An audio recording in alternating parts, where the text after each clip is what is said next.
from KOW for personal reasons. There'd been some rumblings going on for a little while since the last show. I know there was hope with Commissioner Steele and myself that we'd be able to work something out, but unfortunately we weren't able to.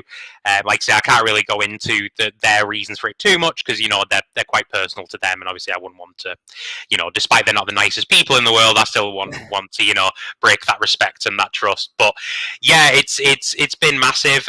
Obviously, as you were saying, the underclass have been running roughshod over KOW since we came back from lockdown. Even before that, obviously, they had 2 out of 3 of our championships.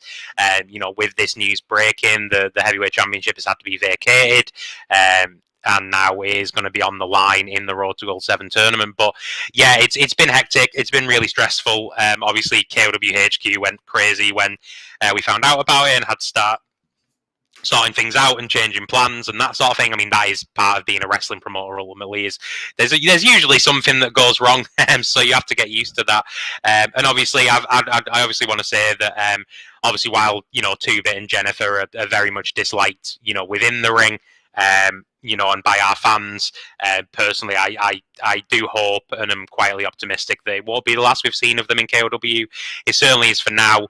They're obviously doing great things elsewhere. They're still wrestling for Odyssey Pro Wrestling, the Kingdom of Wrestling, BWR, lots of other places, Future Shock. So they're doing really well. They're both very talented people, both, very questionable people, but very, very talented. And I'm sure they'll do well. And like I say, it's something where KOW is going to have to sort of pick itself up and carry on, and that's what we're doing. And we think we've made the best out of a bad situation, and made the Road to Gold tournament, which is traditionally one of our biggest shows of the year and one of our real centerpieces of the company, even bigger. It's never been for the championship. It's always been for a shot at the anniversary show. Obviously, being so close to the 10th anniversary show as well, that one of 8 men could be champion going into that show. So as of right now, the doors are wide open. Anyone could not only be the champion, but have the chance to be in the main event at what will be our biggest show ever. And of course, the other question is, what is going to happen with the underclass moving forward? Are they done? I don't know. It's been radio silence from everyone involved. Obviously, when Decker came on the show, that was before the news had broken. Literally like 24 hours. Yeah. Before we saw the KOW wrestling world completely change, and really the professional wrestling world turn upside down, because obviously 2-Bit, the leader of the underclass, the leader of KOW, he'd been the BWR Cruiserweight champion. We've seen him in Odyssey Pro Wrestling dominate for a long time, and he had been really the linchpin of this company. And when I think about the history of KOW, obviously we're getting ready for 10 years in November, but when I think of the all-time, the Mount Rushmore of KOW, 2-Bit was on that list. He's been our reigning defending champion now for pretty much almost all throughout 2022 since we've come back. And to have him here, I think transitioning going forward, though, with Road to Gold 7, I mean, we knew the 10th anniversary show was going to be there, but I think this has got to be, and I heard Lucas Neon say this a little while ago, this has to be the biggest show in KOW's Road to Gold history, because we have so much on the line, more so than usual, because now, September the 10th, we're going to have a new champion in addition to the Road to Gold 7 winner. Yeah, exactly. And I mean, the Road to Gold tournament has always been sort of, it's almost a championship in and of itself. If you win the tournament, you really are establishing yourself as one of the best, if not the best wrestler, in the company. The list of previous winners is pretty illustrious, really. You're looking at Kid Lykos, Chris Ridgway, Craig Collins. There's lots of really great I always wrestlers. mention Chris Ridgway, by the way. Anytime people say, oh, what was KOW? And I say, well, that's the place where Chris Ridgway started his career. And they go, oh, okay, all right. I look him up. Yeah, exactly. And I mean, he was the very first winner. So, he was the one who sort of set the trail for everybody else to follow. There's been some incredible moments. There's been some other really good tournament lineups over the years as well. Road to Gold 2 especially sticks out for me as one of the best lineups ever in terms of talent. And if you look at that lineup now and where a lot of those competitors are in the world of wrestling, it really is, a big, big tournament. But this one, I think, is up there as well, not only because of the championship being on the line, but in terms of the talent that are involved. We've got a great lineup this year. Commissioner Steele's done an amazing job. We've got former champions, former tournament winners, people who've never held the title before, people who've never competed in Road to Gold before. We've got some of the best in the UK. We got some good names we're going to get into here. We got some big, big names and some current world champions even for sure. And let me get to a few comments. And one of them here is addressing some comments made toward myself and Sportswire Radio last night. That is the lawman Kyle Kennedy, Mr. Sportswire, who's obviously been a part of things over at companies like Blackheart Wrestling and Nonstop Action Wrestling. He says, hope we don't get someone storming off and having a stroke tonight on the shower, because there was a wrestler that wrestles in some other companies, namely GT Ministries and CCW, named Slugger Hampton. He basically said that I was bringing on children onto the shows and I was wearing wrestling shirts and he didn't have one, and he was upset about it. And basically he was going on saying that we give too many people a platform and he didn't like it. And so there's some people out there that didn't like it. So the exact opposite of what everyone else thinks then, that it's great you give everyone a platform. Pretty much, and that's kind of what happened here. So there was people were actually messaging him, what's going on with this guy? What's the matter with him? And I think some of the companies that he represents don't share the same opinions, and I think that most people don't share the same opinions. And certainly he can go over to BBG Wrestling and 3 Count Radio, and hopefully maybe he'll get a better platform there. But listen, that's here. I actually happen to like the guy. Actually, despite him going off on Sportswire Radio, I actually happen to like him because we've had him on like 4 or 5 times. But hey, that's here nor there. But I want to give a shout out also to Joanne Sinar, of course, the mother of Shelby Sinar, who you see in UKW and many other companies where she does commentating. She's actually coming back to the ring, apparently. Says UK wrestling is tip-top right now. I definitely agree, and keep doing what you're doing. But let's hear nor there. I appreciate all that great stuff. Also, a shout-out to Blackheart Wrestling with the hashtag. But there's some big names in here. One of the names I want to get to here first. There's a long list of names. Obviously, I'll get to RPD. I'll get to Mr. Decker when it comes to Road to Gold. I do want to get to Lucas Neon, because Lucas Neon just made the comments about Taylor West, and it was a different Lucas Neon that I saw from the Lucas Neon that I had on a year and a half ago. It's a different Lucas Neon that we've even seen at Cloud9, the lounge for everybody in Barrow. And do you feel something different here with Lucas Neon after his last promo I just saw just before we went on the air? Yeah, I mean, we've talked before about Neon's heart and his fire, but I think, really from watching that video, it seems like it's hit a peak. He seems to be more riled up and more ready to go than he's ever been before. Of course, for those who might be listening or watching that, aren't sort of familiar with Lucas Neon and his history with Taylor West, Lucas Neon himself came up through our academy. He was part of the class with 2-Bit and Will Carter that are sort of almost the second wave of KOW talent that have really sort of taken us to new levels. He was a former showcase champion, and obviously when he won that was still one of the biggest moments. I think one of the most emotional moments in company history. 100%. Winning. Most definitely. And I think the only thing that might eclipse that, if he does one day win the heavyweight championship, which hopefully we will see at some point. But like say, so he's an academy graduate, and in terms of Taylor West started day one with the company. He's a former 2-time heavyweight champion. He was leader of the Triad. He was aligned with me for a time, which I was going to say, going back to the history books, you and him have a history. we don't talk about that. But yeah, so the first time that Lucas Neon met Taylor West in the ring was when Lucas Neon was very new, and not to put too fine of a point of it, but Taylor West beat the hell out of him. It was a match where Lucas was basically just hanging in there for as long as he possibly could, but not to disrespect him and where he was at that point of his career. But I think everyone going into that match was like, if Neon won this, it would be some sort of a miracle. He got beaten up, and eventually did lose. He would end up fighting again, I think about a year later, roughly, obviously, when Neon had more time, got more seasoning. And in that match, he really did, show out a lot more. He showed the improvements he'd made. He took it to Taylor West a lot more. He showed his resiliency. And while he lost again, he did even get a begrudging show of respect from Taylor West, who, again, for KOW fans know, he doesn't give his respect to pretty much anyone. So that was a big deal at the time. And that was, I believe, shortly before he did go on to win the Showcase Championship. And I've always felt that was part of that journey for Lucas Neon, was proving himself somewhat to Taylor West and then moving forward. So basically what Neon said is, that he wants to prove to himself, to the other members of the roster who might not believe him, to any fans that might not believe in him, that he's worthy and ready to be the heavyweight champion. And in his mind, if you think of almost anyone he's wrestled in the company, he's probably beaten them at some point. He's beaten Big Guts Joe, he's beaten 2-Bit, he's beaten some of the best KOW have to offer. But Taylor West is that one sort of unresolved black mark on his record, and he's, pretty emphatically said, I assume Commissioner Steele has seen it and was listening, that he wants to face Taylor West in the first round of the tournament. So it's really interesting. I personally wanted to see a third match in that series between them for some time, because again, I've seen Lucas Neon grow and grow and grow from an relatively inexperienced trainee to somebody who found their own voice and their own strength, and somebody who became a champion and proved they deserved to be a champion and were a fighting champion. And now the Showcase Championship is an incredible prize, and we've had some great wrestlers hold that title.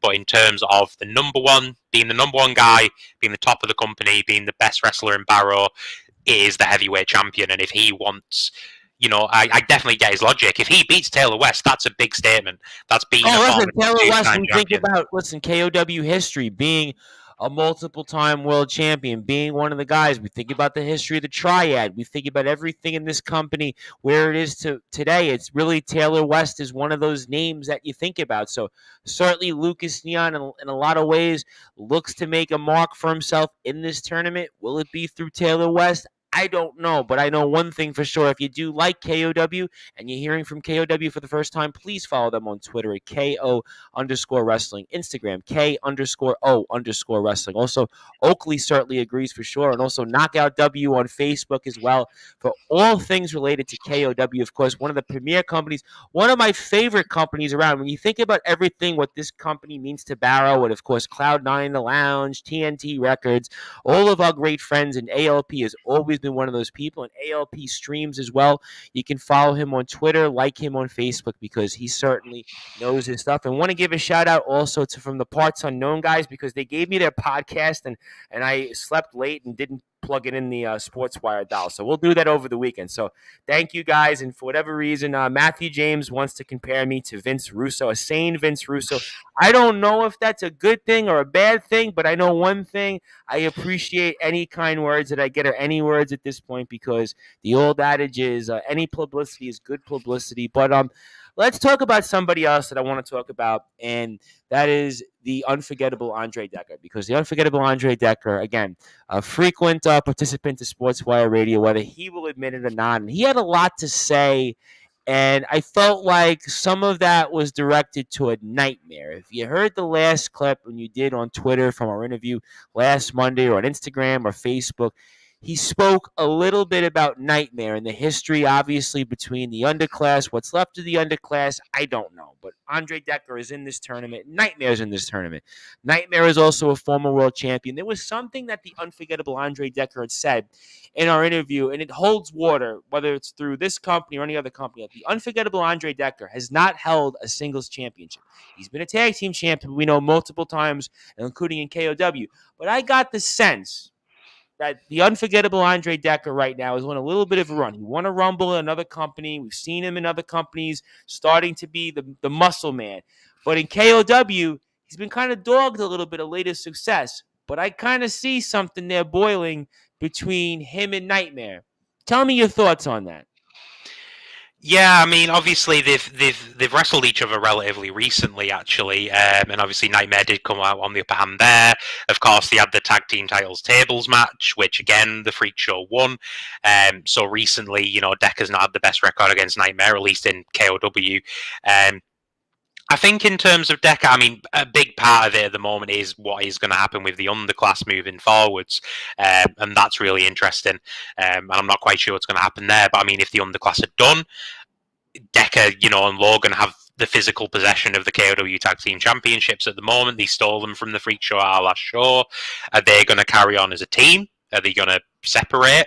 Are the underclass going to stay together? Are they still going to be the underclass? Are they going to be something else? It's really difficult to say at this point. Decker's definitely getting some momentum elsewhere. Again, he's wrestling all over the place. Wrestles for OPW, of course, as well. And again, the Kingdom of Wrestling too. Paramount Wrestling as well, where he won a Rumble, so he's got some momentum. Yes, exactly. So the thing with Decker is he's got a big mouth. He's a big guy as well. I'm not trying to underestimate him as a compare because he is a really good to compare. He's strong, he's powerful, he's intimidating. He takes no nonsense from anyone. But he's very opinionated, and that makes it kind of hard to like him. Obviously on the show he did with you, he obviously had some pretty strong words about management and his feelings on that. The biases, the big biases. That was the word he kept using, bias. Yeah, well, I mean, that's the thing. I mean, obviously, he said that me and Commissioner Steele are from Barrow. Yeah, I'm from Barrow. I've got the logo on my arm. Like, yeah. At the end of the day, it comes down to that Commissioner Steele is there to try and keep things fair, to uphold justice like he did in his wrestling career. And the reason Decker doesn't like it is because Decker doesn't like following the rules. If he followed the rules, we've had him on like 6 or 7 times, and he doesn't even follow the rules when he's here. He's always got a bottle in his hands. Now he's got a headband on. He's got glasses. It's almost like he's too Londony for us. Not even Morecambe. He's too Londony. I would say Hollywood, but obviously for our listeners and fans in the UK, he's too Londony for everybody. That's the problem. Yeah, exactly. And I mean, that's the thing. If Decker had his way, the underclass would have run roughshod over KOW a long time ago. And we thought they had a very good chance a few months back when we had them on. I think in May, we thought they were going to basically hold everything literally, not just in possession, but have all those belts. Yeah, exactly. And I mean, if it wasn't for the efforts of Commissioner Steele and obviously some of the other wrestlers in KOW, almost every match would have them getting involved. The company would be a shambles. It wouldn't run. People would stop coming. And at the end of the day, look at Lucas Neon or Nightmare or the guys who do follow the rules and understand. For sure. Yeah, exactly. Like, how many times did they have to get reprimanded? Never, because they're doing what they're fighting fairly. They're showing that they're athleticism. The Cumbrian outlaw Rick Marcus in his day did that bad when it came to breaking the rules. I mean, he was certainly an interesting person, but he didn't break the rules as much as the underclass does. I mean, Tubin, I got to be honest. As we had him on, and I'm not trying to say anything personally, but he was probably we had an individual who was pretty miserable yesterday, but Two-Bit had to have been the most miserable individual I've ever interviewed, not just in wrestling, but like ever. And I've interviewed politicians, I've interviewed athletes. He was the most miserable person I think I've ever interviewed. It was almost as if he should not even been on the interview. So as far as I'm concerned, I think it's wonderful news that we're actually crowning a new KOW world champion. And I think for publicity and promotion purposes, I think it's going to be great to actually have a world champion that's actually going to want to engage in social media and actually want to go out there and represent a company like this one here in KOW.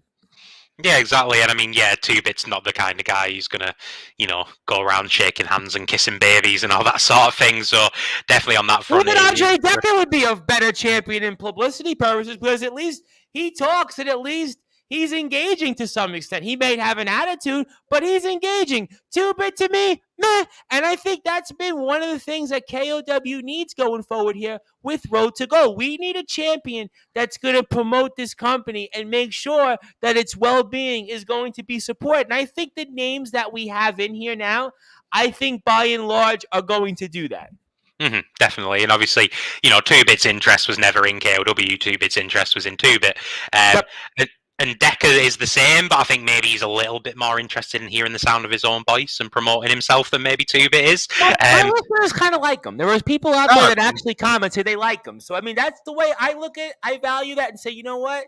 There are people out there that regularly comment and say, hey, I kind of like him. I like what he says. So that I look at it at least that he's engaging. To me, there is a part of being a champion to promote your company, to promote what you bring to the table. And I do think, especially going forward here for the future of KOW, going into the 10th anniversary show, going into Road to Gold, going into things coming up here, I think it's important to at least have that champion. And I think the 8 names that we've come up here, and obviously huge shout out always to Commissioner Steele, I think are going to be in large, whoever wins and walks away, and again, what a stacked tournament, by the way, are going to make sure that the company has that person that can carry the torch and make sure that the company increases visibility, increases tickets, engagement, and do the things that we need here on behalf of KOW.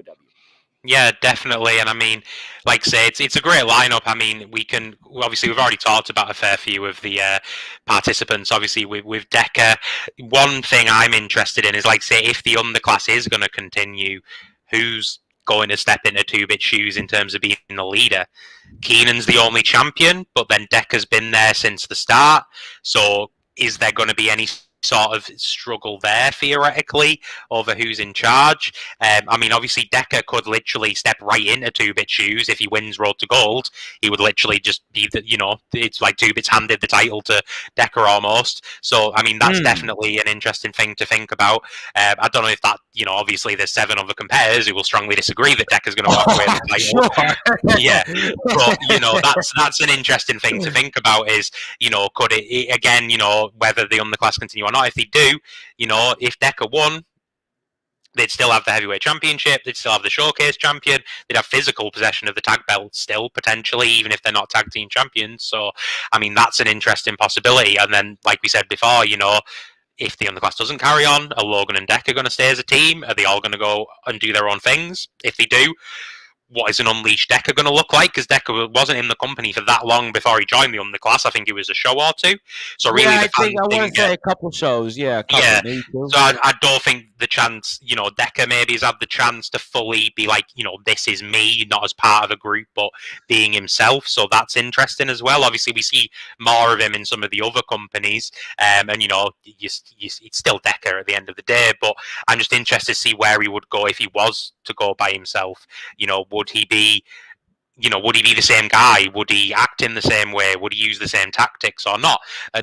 They're all interesting questions, but obviously we're not going to really know, I don't think, unless, Decker or Logan or Keenan decide they want to say something before the show. And we haven't heard from them since. Listen, we have not heard from them since, and I wanted to also acknowledge a guest that came on last week who wrestles in a few other companies, and we most saw him recently in Blackheart Wrestling and along with GT Ministries. That is Dan Robertson, who, by the way, I have his shirt. He says the LWF is doing great stuff right now, along with KOW and ALP. Has my respect. And if me and the lawman Kyle Kennedy are ever invited to KOW, we would love to see how successful we would be. Listen, anything's possible out there. You never know when it comes to professional wrestling. That's the beauty of it. So Barrow and I think Swinton, there might be a ways away, but listen, anything's possible out there. KOW has quite a history. And speaking of talent that Dan Robertson has seen, that is actually a part of KOW, who Dan Robertson is going to know because the Playboy Prince Lance Rivera was in the past at a nonstop action wrestling show where he wrestled, I believe, at Exordium. So we have seen the Playboy Prince Lance Rivera there, but we see him all over the place, especially in Wrestle Island, where he now once again has won the championship. He is now a 2-time world champion, and he is here in this tournament. And the Playboy Prince Lance Rivera right now is going into this maybe with the most momentum of any wrestler, because if you follow the professional wrestling scene in the UK, Lance Rivera's stock has just shot up and skyrocketed. I mean, everybody's talked about 2-bit. I felt like 2-bit's 2021 year was where he skyrocketed, but I really feel like 2022 has been kind of the year of the Playboy Prince Lance Rivera. And talk about him, because I think a lot of people that are going to be following this tournament are probably going to predict him as one of their favorites. Yeah, well, I mean, obviously, Lance has competed on a couple of shows for us. He hasn't yet picked up his first win, but to be fair, one of those matches was a multi-man 5-person match. Very difficult to come out on top, with all that chaos and anarchy going on. And then the other match, he was teaming up with Brian Aidenson, and that didn't go very well for either of them. So again, you can sort of put a little asterisk next to both of those, and he hasn't really had an opportunity to show what he can do in a one-on-one singles contest, which clearly, from, as you said, the fact he just won the Wrestle Island Championship is clearly where he probably shines the most. I'm very interested to see who he gets drawn against in the tournament, or who Commissioner Steele puts him against in the tournament. There's certainly some interesting potential clashes there that could end up happening. Obviously, we know Lucas Neon has said that he wants to wrestle Taylor West, but it's whether Commissioner Steele actually agrees with that or not. So could we see Lucas Neon and Lance Rivera, Craig Collins and Lance Rivera? I think would be really interested in terms of interesting clash of styles and like ideologies almost. Obviously, we've got RPD. Lance Rivera and RPD know each other very well. I believe they're wrestling at the Kingdom of Wrestling tomorrow in the finals of their tournament. Obviously, Odyssey's one of the first matches in Odyssey that RPD had was against the Playboy Prince Lance Rivera. So there's a definite history there for sure. Yeah, exactly. I mean, I think in terms of just within KOW itself, he could potentially be seen as a dark horse. But then, as you say, if you look at the wider British wrestling scene and what's been going on with him, like say, he is certainly coming in with a lot of momentum. Obviously, he's only going to be a couple of weeks removed from, like, say, one of the biggest moments of his career so far. Like I mentioned, he has got that tournament final with RPD, and if he wins that again, that's going to be even more momentum behind him. Obviously, it's not a one-night tournament like Road to Gold is, but still showing he's got a tournament pedigree. He's made it the way to a final of another tournament, so it's going to be really interesting. He's got a good style in the ring. He's a show off. He's very into himself, but he's shown that he can put it on the line and get the job done when it counts. So I'm very interested to see what he brings and also what happens moving forwards. Again, he could go from, we've had people before who have come in and been incredibly successful early on. Keenan's a perfect example. He's undefeated still. Yeah, the Super Beast Dan Maloney, he won the heavyweight championship fairly shortly after debuting as well. Kid Lycos, I think, was only with the company for a short time when he won Road to Gold. So there is precedent for people coming in and, not being as established as other members of the roster, but still managing to pull out a big victory. So I think who he gets in the first round will be really interesting. I don't think there's any easy opponents for him by any means. I think there's some that may suit him more than others, perhaps. But if he can get to the final, if he can get to the eliminator final, I think that's the type of match where he can thrive because he is quite calculating at times. He picks his spots. He knows when to get involved, when to back off. So I think that's sort of a match where, he can maybe sit back and let the other guys scrap it out, where he can pick his spots to take his moment, take his opportunities. If things go in his favour, if he's riding the wave of momentum like we talked about, then while, like, say, to many of the fans in attendance who maybe only know KOW, they might see him as a dark horse. They might be surprised, and, at the end of the night, it might be that the Playboy Prince has 2 belts, the KOW Heavyweight Championship and the Wrestle Island Championship. You never know.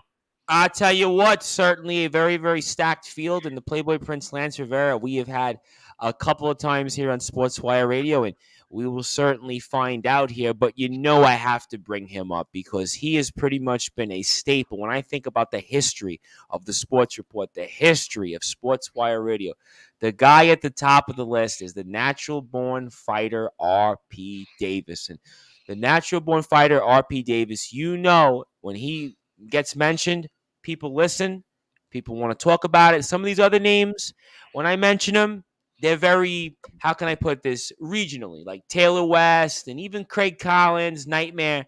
But when RPD, I mention his name, everybody around the world wants to hear about the natural born fighter RP Davis. And I would feel like right now, this could be his moment. You could make the case because he's building for it. He looks like on paper. We saw what happened with him with Keenan and the Showcase Championship. We saw what Brian Adenson did in preventing him from winning that championship, but I would have to think that redemption is on the mind of the natural born fighter, RP Davis, and he's got to be at the list of one of the names you would think could win this. And, I got to ask you then about RPD. Yeah, I mean, I was like say he had his match with Keenan for the Showcase Championship at the last show. It looked like he was on his way to winning and potentially capturing his first title in KOW, and I think his first title in wrestling as well. Yep. I believe he spoke about that with us when we had him on. I think right before that, I want to say he did mention the fact that. Yep. Yeah, I think that sounds right. But obviously, like you say, Brian Adenson got involved. Brian Adenson's been pretty much obsessed with him ever since we had their debut match against each other, and it seems now like oddly they're interlinked in a lot of other companies as well. I wasn't going to ask about the other because I find that whole thing's bizarre. I just find it bizarre. Yeah, but yeah, so they know each other quite well at this point. Obviously, Brian got involved, cost RPD the match, tried to break his hand with a couple of steel chairs, and like say RPD's now 2-1. But again, a big asterisk on that. Again, I honestly think that if Brian hadn't have got involved, we could well have had a new Showcase champion. He's been beloved by the KOW fans really quickly. They've all got behind him pretty much straight away from his first show. He's one of the most popular guys in the company now. He's certainly shown that he can get it done in the ring. And the fact as well that Adenson is banned from this show, or should I say suspended for this show, should give him a lot more confidence. Hopefully his head is on the matches and not on Brian. That's the one thing that could come back to bite him, I think, is if he's got part of his mind on wanting to get his hands on Brian at some point. But yeah, with his biggest enemy not on the show, with the opportunity to, and again we just said RPD and Lance Rivera wrestling in that tournament final. Again, he's shown recently he's got a tournament pedigree, that he can do well in tournaments. So again, he could well win it. And I mean, I think in terms of the people that we've got in the lineup at the moment, I'd say for me personally, he's probably in my top 3 picks to win. I would say maybe top 2, depending on the day. Sometimes I go back and forth a little bit, but definitely in terms of people who could well be champion by the end of the night and could go in the 10th anniversary show as champion, RPD is right up there. And actually, I didn't mention this to you earlier, Tom, but obviously I work quite closely with Commissioner Steele, and we haven't announced any of the first round matches yet. I believe they're all going to be getting announced next week, and he might be mad at me for doing this because I haven't actually asked him if I can do this or not. And like I say, it will be officially announced later. But do you want to know who RPD has in the first round, Tom? Do you want me to tell you? I would sure love to know, because I know anytime I mention RPD, social media lights up. So if RPD has an opponent that you're allowed to announce or mention here on Sportswire Radio, by all means, the floor is yours. Well, like I say, I don't know if I'm allowed. Do you wanna have a guess? Who do you think? Who would you have wrestle RPD? I have a good guess, because the Ronin Brian Nathan is suspended, right? So it means it can't be him, right? So it's got to be somebody that I think he would have a history with. So I'm thinking about a couple different names, and the 2 names I'll go with. The first is the Playboy Prince, Lance Rivera, because you kind of mentioned him. But the name I'm going to go with, for whatever reason, because it's a lightning rod, and they've had a history in other companies. They're going to have a history, I'm sure, after this, and anywhere they go, is the unforgettable Andre Decker. That's going to be my guess. They're good guesses, but I think you might be pleasantly surprised by the answer. So it's going to be RPD against Big Guns Joe. Whoa! Big Guns Joe, who we see everywhere around the world, and what a match that would be here. I mean, Big Guns Joe, I see Big Guns Joe literally everywhere. I think right now there's a wrestling company out there that Big Guns Joe is wrestling. Every time on my timeline, I'm on Facebook, Instagram, I see Big Guns Joe in a match. So the fact that we're going to see Big Guns Joe and RPD, that's a main event match. That could be a main event in any company here around the UK. I mean, this is huge. Yeah, I mean, definitely. I mean, when I saw the lineup for the first round matches, there's some really interesting matches in there, but this one especially piqued my interest for all the reasons that you mentioned. Obviously, Joe, like say, huge deal in the UK, one of the biggest names in the country at the moment, like say, wrestling everywhere. Seems like he never stops. I don't know where he gets his energy from, but I'd like to think of it some days, to be completely honest with you. But yeah, I think it's going to be huge. Obviously, Big Guns Joe is just coming off a win over Craig Collins, which was massive for him and a huge moment. Again, he's got momentum behind him.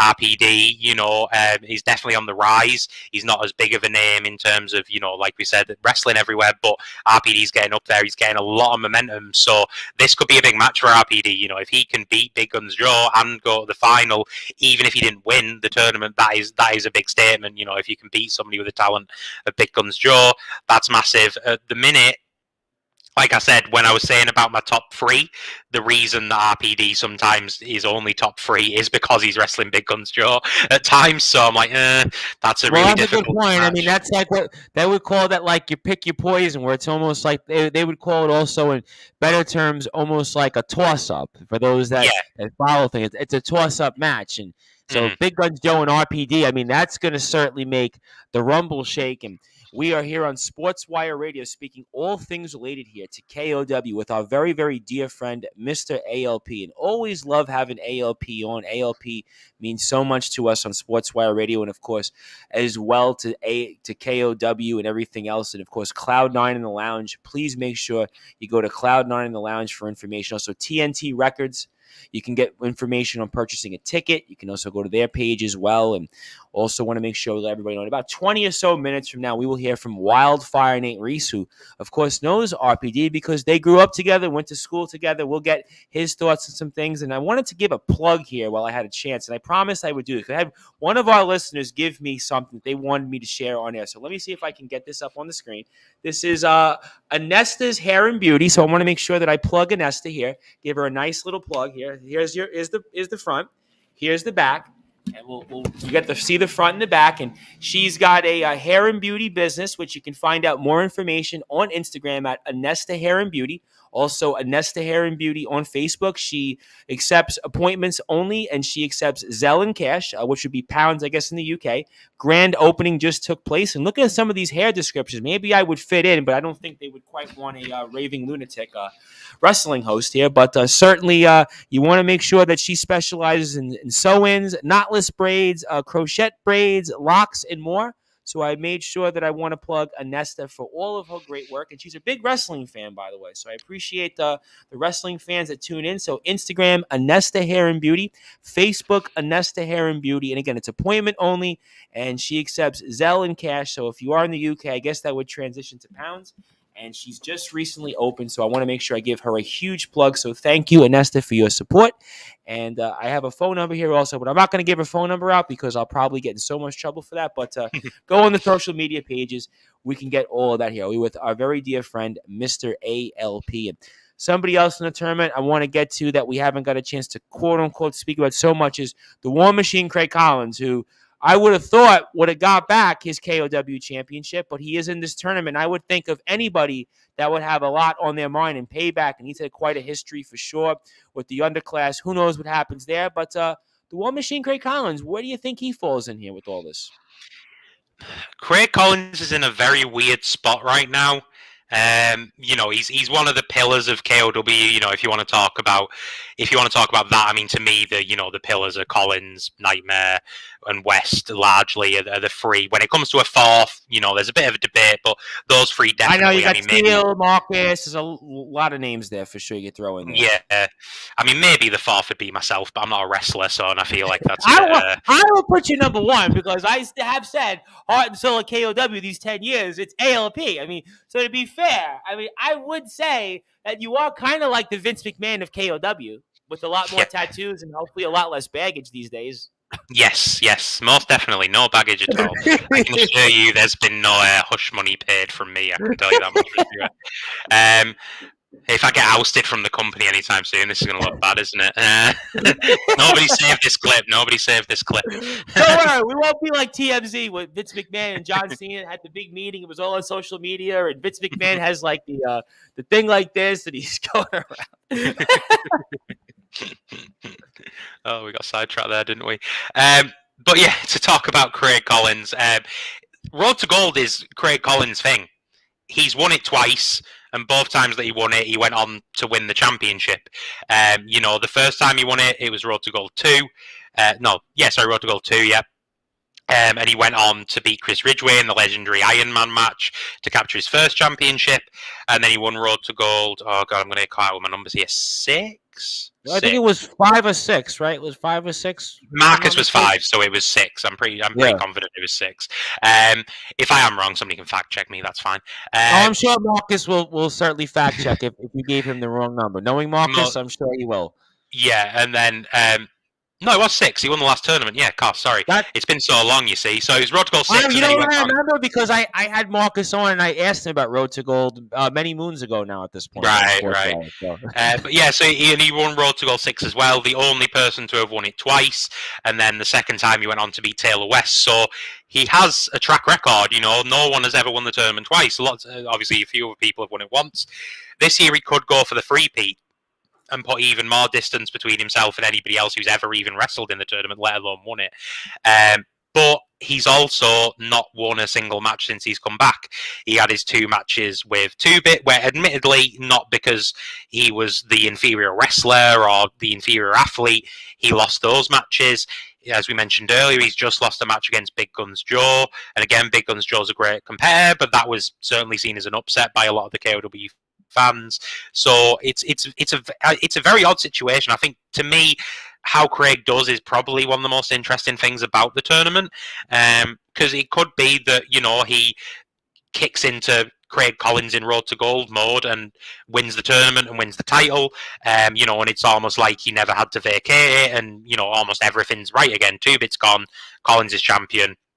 It'd almost be like a reset in some regards, and again, he'd be the first time three-time Road to Gold winner and the first three-time heavyweight champion as well. So, he'd be creating all kinds of history. But at the same time, if he doesn't win it, if he gets to the final, maybe that might not be too bad. But if he doesn't make out the first round, that's going to be, that's the concern, for somebody of his caliber coming back and going 0-4, a former two-time champion, like say entering a tournament that he's almost known for. And, if you're talking about the Road to Gold tournament, Chris Ridgway comes up as the first winner, but Craig is sort of the MVP of the tournament as a whole. It's really interesting. He's obviously got the ability. He's freakishly strong. He's athletic. In all his matches, he's shown that. He just hasn't, for whatever reason, come out on the winning end. I don't know if it's maybe some part of him has lost his killer edge or his killer instinct. I don't know if it is just bad luck. I don't know if there's something else going on with Craig that isn't apparent to us. But sometimes what happens in wrestling, and I spoke to a couple of different wrestlers recently about this. We had one here in Wisconsin that's wrestling for a championship, and sometimes there's pitfalls in almost of being a champion or transitioning from chaser to champion or champion to chaser, and that could be where the War Machine Craig Collins kind of falls into place. He's one of those wrestlers that almost needs the title, whereas there are some wrestlers that are great at chasers. He's one of those guys that needs to have gold. He needs to have the championship. And since he's come back, that might be where he's kind of fallen from grace a little bit. I mean, so I could see maybe that's something else here. And then I have Mr. Sportswire, Kyle Kennedy jumps in, says Killjoy and the Lawman, Lawjoy, count me in. So they even got a tag team name already at this point. So, I mean, everybody's got names at this point. So I guess Lawjoy, count me in. I mean, that's up to management. But I did want to bring up management. And obviously, you're the interim general manager for this show. And Commissioner Steele's name has been mentioned here quite a bit. And while I have a few more minutes with you before I transition in about 10 or so minutes to Wildfire Nate Reese and get his side of the story and things, but what is going on with Commissioner Steele? Come to think of it, I mean, I've had Commissioner Steele on in the past, and I always think about, I know you mentioned the different names in Mount Rushmore, and obviously Taylor West, Collins, you could throw anybody else out there, Ridgway for sure, but I mean, he's meant a lot to this company, and I mean, you're the interim GM for the night. I mean, what's going on with Steele? Yeah, I mean, it is just a case that he's got a scheduling conflict, which obviously does happen sometimes. Okay. I was it was really nice to be asked because obviously for people who knows KOW's history, there was the dark period that I alluded to earlier, which we don't talk about. So I kind of lost a lot of trust with a lot of people, and over the past few years, I've been trying to slowly earn that back. So the fact that now I'm seen as somebody who can be trusted with that responsibility, even if it's just for one night, is very nice for me. Like say, so you're not going to go Chris Brooker on us then? No. I'm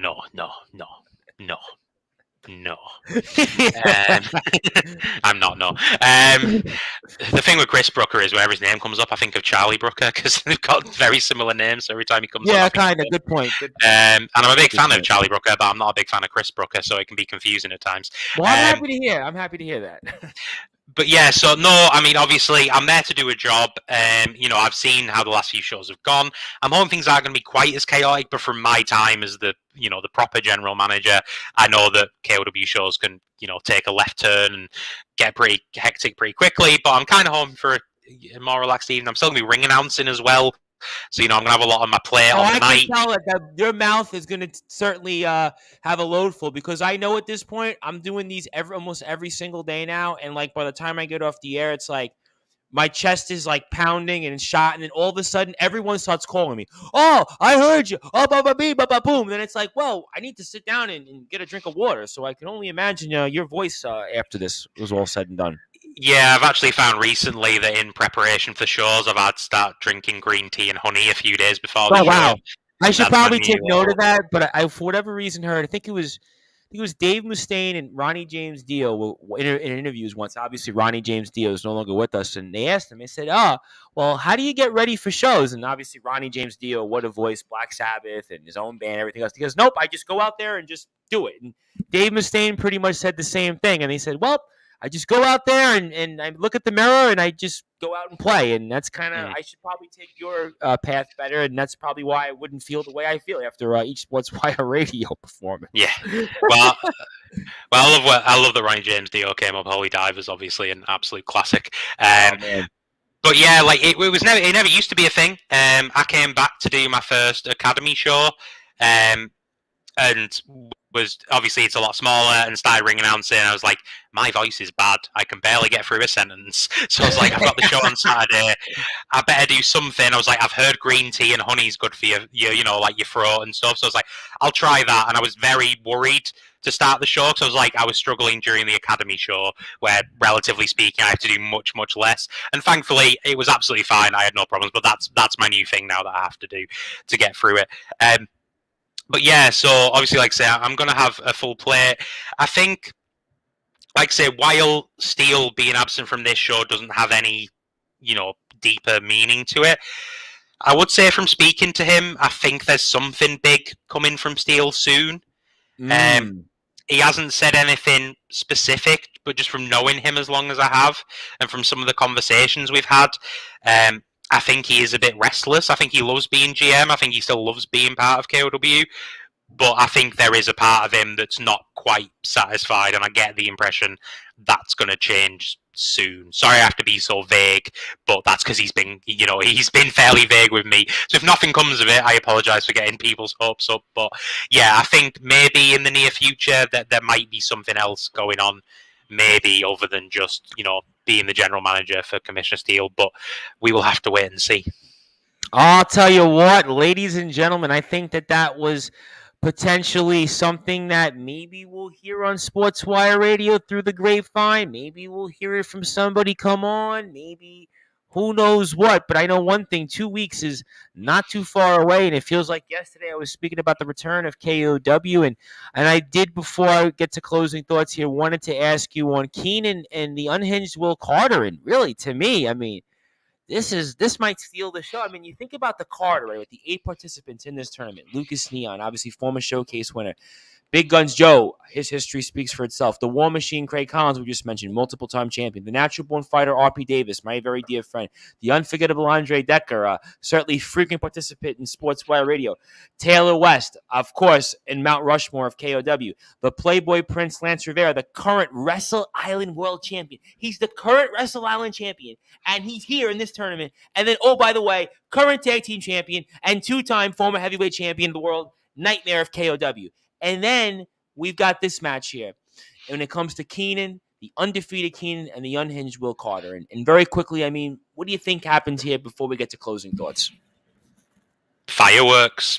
Like, I mean, you don't even really need to. I mean, I could talk about it for hours, but you don't really need to. I mean, Keenan, you know, incredibly talented. You know, I'd seen him on a couple of shows, and you know, instantly we knew it was somebody we would want when we came back, and he's shown that was the right decision. Not necessarily in his actions, but you know, what a great compare he is in the ring. Unbeaten, you know, since being champion, he's already beaten, you know, Big Guns Joe, Dynamite Lee, Lucas Neon, RPD. You know, that's a hell of a laundry list for anyone. And then you've got Will Carter, former showcase champion, like you said, was champion for almost a year, took on all comers, wrestled Chris Ridgway during that time, during one of Chris's like last appearances for the company as well. Current tag team champion with Nightmare, one of the most beloved wrestlers in the company. And I think it's going to be really fascinating because obviously Will's well known for his explosive, kind of bizarre, like unique style that you don't really see from many other people. And then Keenan, of course, is very technical, very methodical, still an incredible athlete, but he's the kind of guy who wants to grind you down and beat you down. So really, like you said, the tournament looks incredible, but this match looks just as incredible. And this could, you know, these two could have been in the tournament just as easily, but it's going to be really interesting. Is Keenan going to keep his undefeated streak going? Is Will Carr going to be the first ever 2-time showcase champion? Is he going to be a dual champion? You know, there's lots of different ways this could go, but like say, I mean, fireworks is the word, really. I think I'm expecting big things from this match. It could well steal the show. The Showcase Championship and the Showcase Division, for me, is one of the best things about KOW, one of the most consistent things. Showcase Championship matches are pretty much always fantastic. So I think this is just going to be another great match, first time contest, and I'm really, really, really excited for this match. Oh, I'm excited for everything about KOW, and I can't stress this enough before we get to closing thoughts on how much I love KOW. Always have loved talking about this company, whether it's, of course, with our dear friend Lucy Simons, who I want to give a huge shout out to. I want to congratulate, if I'm okay to say this, congratulate her father on being remarried. So I definitely want to give Lucy a huge shout out. Always love Lucy and everything she does. She's awesome and can't thank her enough. And of course, everybody that supports us with KOW. Louise, I always think about Louise and how much he means to the company. And if you like what you hear from KOW, please follow them. Facebook, Knockout W. Also Twitter, KO_wrestling. Instagram, K_O_wrestling. Because this is a company that has always meant something to me. The people of Barrow, the community, what KOW does, it's family-friendly wrestling, family-friendly entertainment that really, to me, it exceeds what it does. And this is why I'm so excited again for September the 10th, Road to Gold 7. This is going to be unlike no other. Listen, forget about WrestleMania, forget about Double or Nothing, forget about any super show you're going to see from New Japan, anywhere else. This is going to be the show that, pun intended, trumps all of them. I can't wait for it here. And I want to give you the floor then. I want to give you some closing thoughts. Anything you want to share or say. Also, if you want to plug some ticket information, anything else on KOW, please do. And you know how much I love having you come on. You know how much you've meant to us here on Sportswire Radio. I can't wait to get you on here after the fallout of it, of Road to Gold. And I know something tells me here we're going to get somebody on here very, very soon. I think RPD is waiting in the wings. I think I'm allowed to say that because I spoke with the Natural Born Fighter, RP Davis, and he gave me the green light to say that. So I'm looking forward to all of that here for KOW coverage in the next few weeks. And I turn it over to you. Anything you want to plug or say, and the floor is yours, and fire away, my friend. Yeah, thanks very much, Tom, for having me on once again. Obviously, we've already sort of run through most of what's happening at the show. But just to quickly recap, obviously, the Road to Gold 7 tournament, 8 competitors, 4 opening round matches, and the winner of the tournament will be crowned the new KOW heavyweight champion. So that's really good. Obviously, we've gone through all the compares. And again, the Showcase Championship is also going to be defended, Keenan against Will Carter. You can get your tickets via PayPal, only £7 each. It's ridiculously good value considering you're getting 2.5 free hours of entertainment, family-friendly wrestling. I think, pound for pound. I think you can't even listen. You couldn't even buy a meal with £7. You're getting a wrestling ticket here. That's like 10 times the value. Exactly, like fish and chips will probably set you back more than that nowadays, especially with the especially with everything that's going on here in terms of the cost of living crisis at the moment. But, I just bought a wrestling shirt. I won't say who. I paid £30 for it yesterday. Yeah. So, like say, I think pound for pound, we're literally pound for pound. I think we're one of the best value wrestling shows you're going to get in the UK. We've always been passionate about keeping our prices as low as possible, so as many people can come as possible. Being from a working class background. Like say, you can get your tickets from PayPal. The links are very easy to find on all our social medias, so do just find that. Or you can get them from our good friends at TNT Records or Salthouse Post Office if you are in Barrow. If you can't do any of those for whatever reason, do just drop us a message and we'll sort them out. We can put your name on the door, whatever it might be. We'll make sure that we can get you in. This is a perfect time to jump on board the KOW train, so to speak. The 10th anniversary show is in November. It's going to be our biggest show ever, a celebration of 10 years of KOW. Right now, with everything that's happened, anything could be happening at the 10th anniversary show at this point. Who knows? So, like I say, we're going to be crowning a new champion.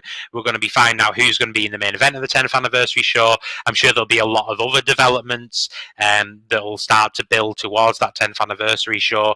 If you want to follow me, you can. ALP streams on Twitter. I don't actually really stream anymore, but, whatever.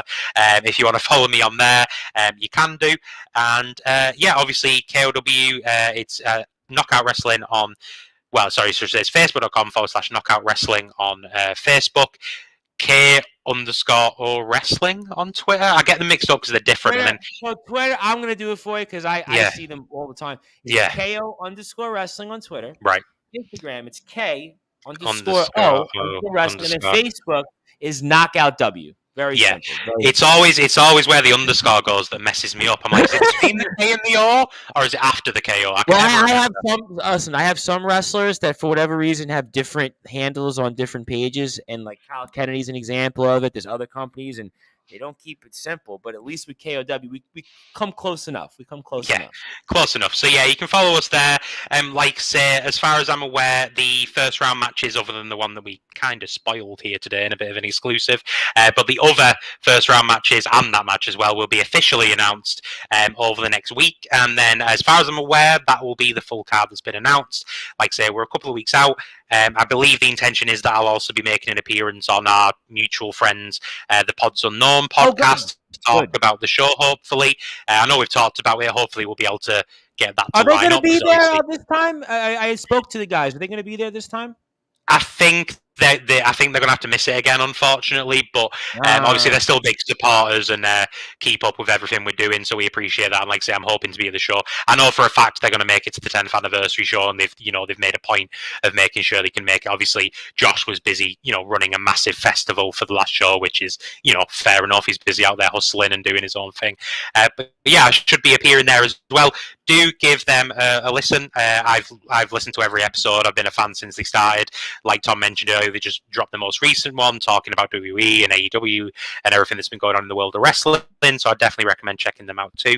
And yeah, I think that's it basically. Like say, if you are in the area or even if you do want to travel, we've got a fair few fans now who travel down. I know there's a couple of diehard RPD fans who've become a fixture in the KOW audience recently. And so John yeah, Rollinson definitely comes out all the time as well. John Rollinson, the voice of reason there. Mr. John Rollinson, who we see in other companies' names. I forget at this point. Now he calls himself John Rollinson. So he's usually comes to your shows and kind of scouts out a little bit.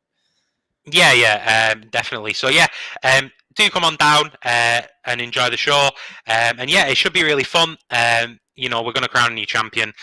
It's one of the biggest shows we've done, over the years. So yeah, come and check it out. I think I've blathered on long enough. I think if you're going to come now, you probably will or you won't. So come along. It'll be fun. I swear. I can't wait. And of course, we love KOW and can't wait to resume coverage of the company for sure next week, later into the week, and certainly for sure the following week. So stay tuned for some scheduling announcements because next week I'm actually not even sure who comes on. We have Monday, we have a guest, and then I think we're free after that. So I think we'll definitely make something happen. I'm sure Lucy and RPD will definitely be at the top of the list, and who knows who else. Stay tuned. Mm-hmm. There could be somebody big, but for you, my friend, I can't thank you enough. Thank you for all that you do for us. I can't wait to get you on here after the 10th and have more coverage of finally finding out who is going to win Road to Gold. Will we see a new champion with history and whether it's a multiple-time champion or somebody new? And we'll see if Keenan retains the gold and much, much more. And thank you as always, my friend, and we'll speak with you soon. All right. And that was our very good friend, Mr. ALP, the heart and soul of KOW, letting us know here about the Road to Gold 7 and everything related to that. And certainly, of course, for more information on KOW, Knockout W, and also as well, K_O_wrestling on Instagram, also Twitter as well, KO_wrestling. And boy, there is a lot to get into because if you thought things were busy with KOW, the LWF world has shook because I should break it here on Sportswire Radio. I'm actually wearing a shirt of the guy that actually was the champion, but it's a new day, and there's also a lot going on. There's a crossfire here. We got LWF coverage to the T here for the next hour or so, and let's get right to it. So without further ado here on the Sports Report, the number one, the Global Sports Show, pro wrestling star here from the LWF, that is Wildfire Nate Reese. My friend, how are you? Hi, Tom. Good to be back. It is that time again. It is Friday. Everybody is here tuning in, either on the radio, either watching us right now. I know the social media channels are always open. And I've just had a quick peek of everything you've been doing there with KOW. A lot of people are going to be on that show tomorrow. That should be a great one. By the way, I think you would be and would have been a very good fit for. Who knows what could happen? I know RPD's up there. I know there's a few other people up there that I'm familiar with and acquainted. You've obviously got great wrestlers like Keenan. You've got a guy people you defeated, Lance Rivera, a guy you hold a victory over. Well, that's very true. That's very true. I believe he has gold these days as well. Yes, we spoke about that, the Wrestle Island World Championship. So maybe it's time to get on the road and pursue a few things. But ultimately, as we were talking about gold and pursuing things, we do, unfortunately, well, depending on how your perspective of things might be, but we do have a brand new LWF champion, and we did have a wondrous prediction by, who was it? Oh, yeah, it was me, yours truly, about the LWF championship match. We can discuss everything that happened last week at Summer Smash, including a little bit of Crossfire making a few waves. Just like I said that I would. Just like I said that I would. You did, and that, you know what? Let's go right into it, because, you know what? I can get into Ronaldo and Getsky. I will certainly get into that. Obviously, we saw some things there with Mr. Bibby, but I want to get into it because it has been the talk of social media, and I made sure to share it like I always do. I want to make sure I support those who are here on the team, like yourself and the Asset Stephen Cross. So I'm still wondering, when is the Asset Stephen Cross going to come on the video? But be that as it may, forget all about that. Throw everything out the window there. Wildfire Nate Reese, I see after the match, and it was on the LWF pages. We shared it, my Facebook, Sportzwire, Sports Reports page, other pages as well, that it almost seemed like the Asset Stephen Cross, you gave him some things to ponder. And you made some points that, if you think about it, since the last several months, you're spot on. The Asset Stephen Cross has had injustice after injustice, hasn't won a match, and he's been in these wishy-washy, screwy situations, and the common theme here is that he has nothing to show for it. And you made a point that if he and you stick together, there's a possibility that you guys could join forces and kind of push back against the system, push back against management. And I mean, talk about that and kind of where we are going forward, because we've got another show come. KOW's got a show September 10th. So does the LWF and Honor and Glory. And I mean, talk about this video and where we're going from here with it. Well, Honor and Glory is such an ironic title, isn't it, when you think about the LWF and the way that they conduct their business.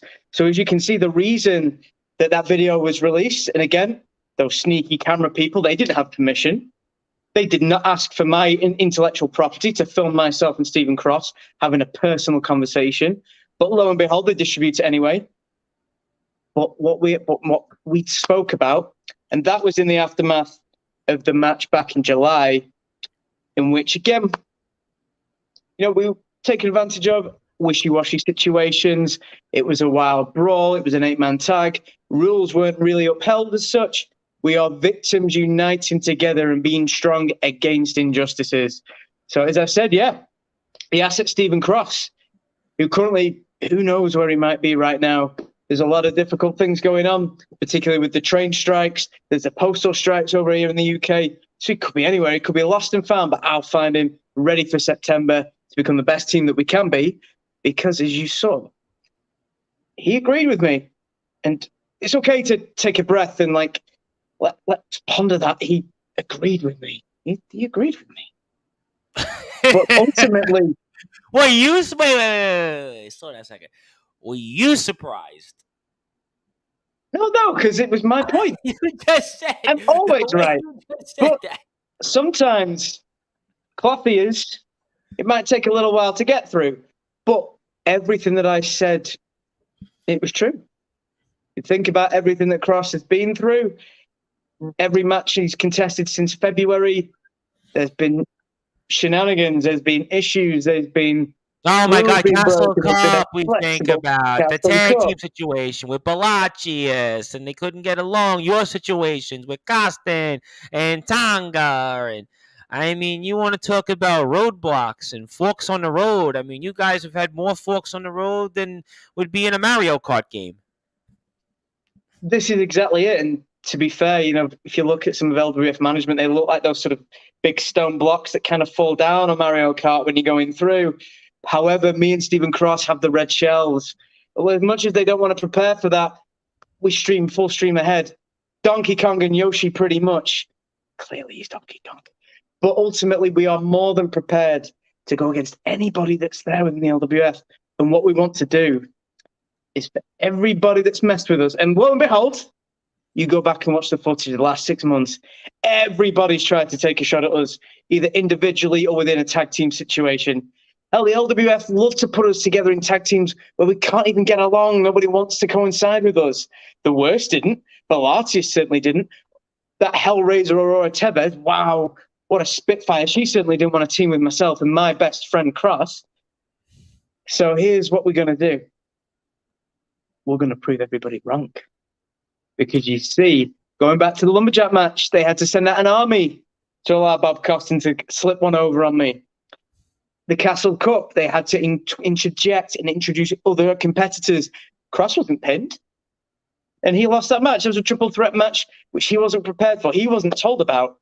If you saw that in boxing or the UFC, they don't just add another competitor in. No. You don't do the weigh-in. You have the pre-show. You have the introductions. Michael Buffer gets an awful lot of money. I never understood how we seen so many injustices in the LWF, and maybe that's why a new day is ahead when it comes to the LWF. Maybe that's why, because you know what?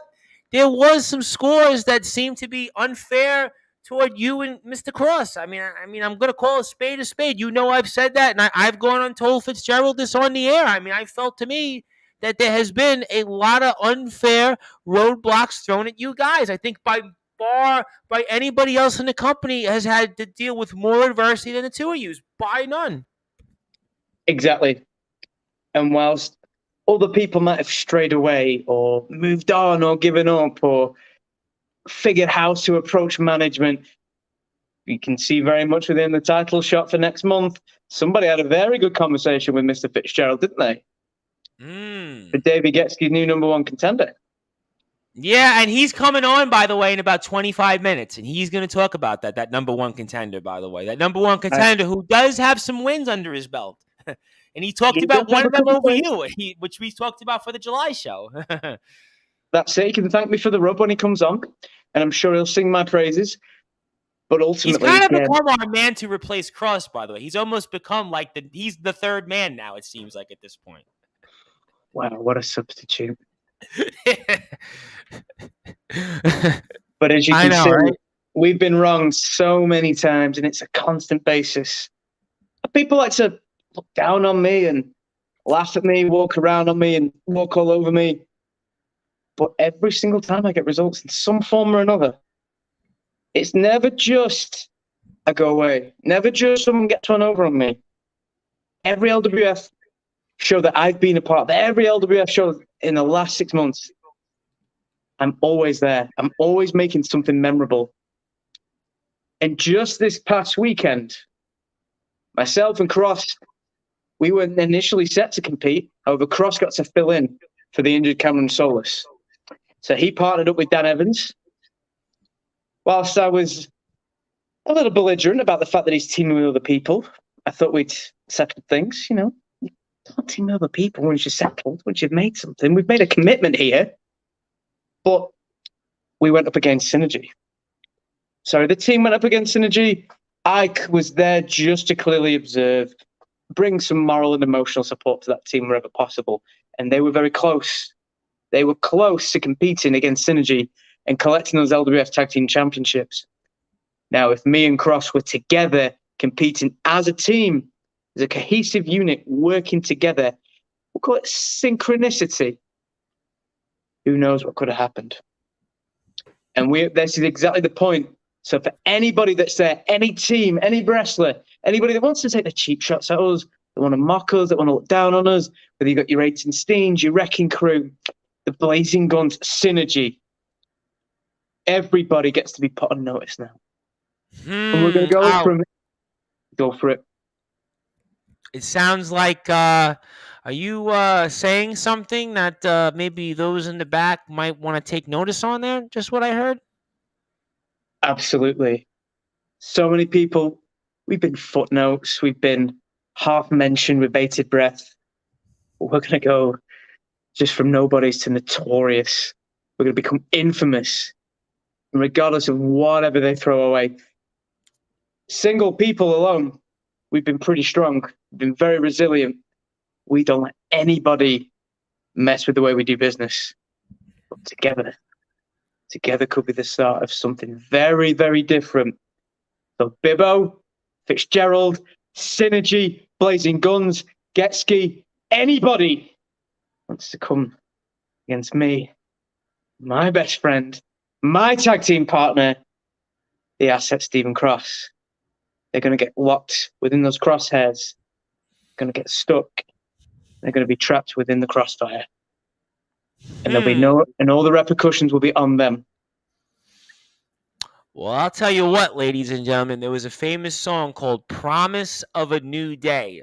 And it seems like there is a promise of a new day that Wildfire Nate Reese could be laying upon the rest of the LWF roster, especially in the tag team division with the Asset Stephen Cross. And certainly it is an interesting time here in the LWF. There is a lot of fire, and Wildfire Nate Reese is definitely full of it. And if you like what you hear from Wildfire Nate Reese, I highly encourage that you give him a like here on Facebook at Nate Reese Wrestling. Also, Nate_Reese_Wrestling on Instagram, because he's different right now. He's even dressed up right now for us, and he's into it. And something tells me here that we've got a new day. Whether the Asset Stephen Cross may see it, whether anybody else may see it, I think times are definitely a-changing.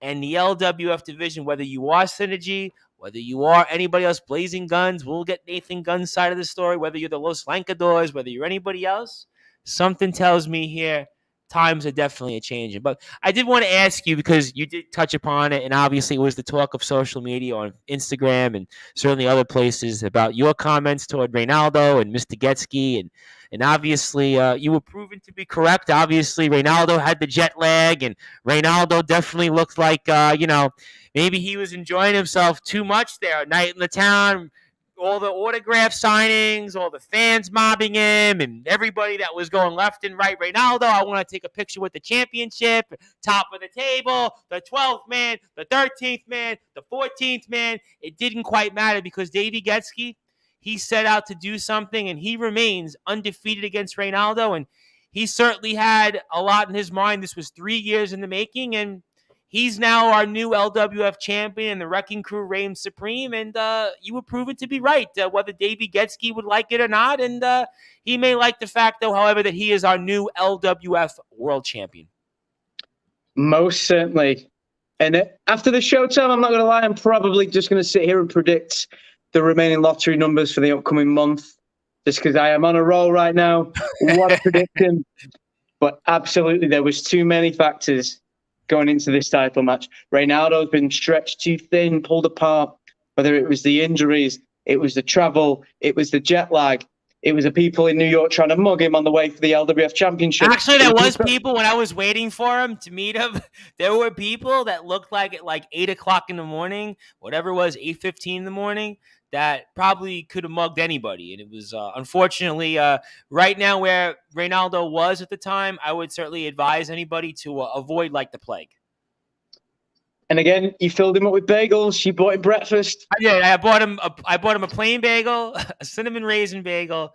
Then I bought him a chocolate chip cookie, and I think I bought him, I shouldn't even say this, but who cares at this point? I think I bought him a iced tea, either an iced tea or a vitamin water. I'm so somebody will correct me on that. Then I yelled at some guy who was saying I was speaking too loud, and I'm like, I'm speaking, when I said it last week, the reigning defending LWF World Champion Reynaldo, and the guy basically walked off. Typical New Yorker. What can I tell you? Well, you should have maybe said the former reigning defending LWF champion, because after the title match last Saturday, and I got to bear witness to it, it was something that I certainly didn't want to miss. So I got to see everything that happened. Getski had a solid game plan, sound strategy. He prepared for this. And sometimes it's not about being better, it's about being bitter. And having that resentment and that fire stoked inside for 3 years can do a lot to a person. Pandemic or not, he was going to have to sit and wait for his chance. And he didn't let that go. And he's allowed that to transform himself. That's manifested into the LWF champion that there is now. And you can go back through that match and all the strategies he put in place. He was merciless, brutal.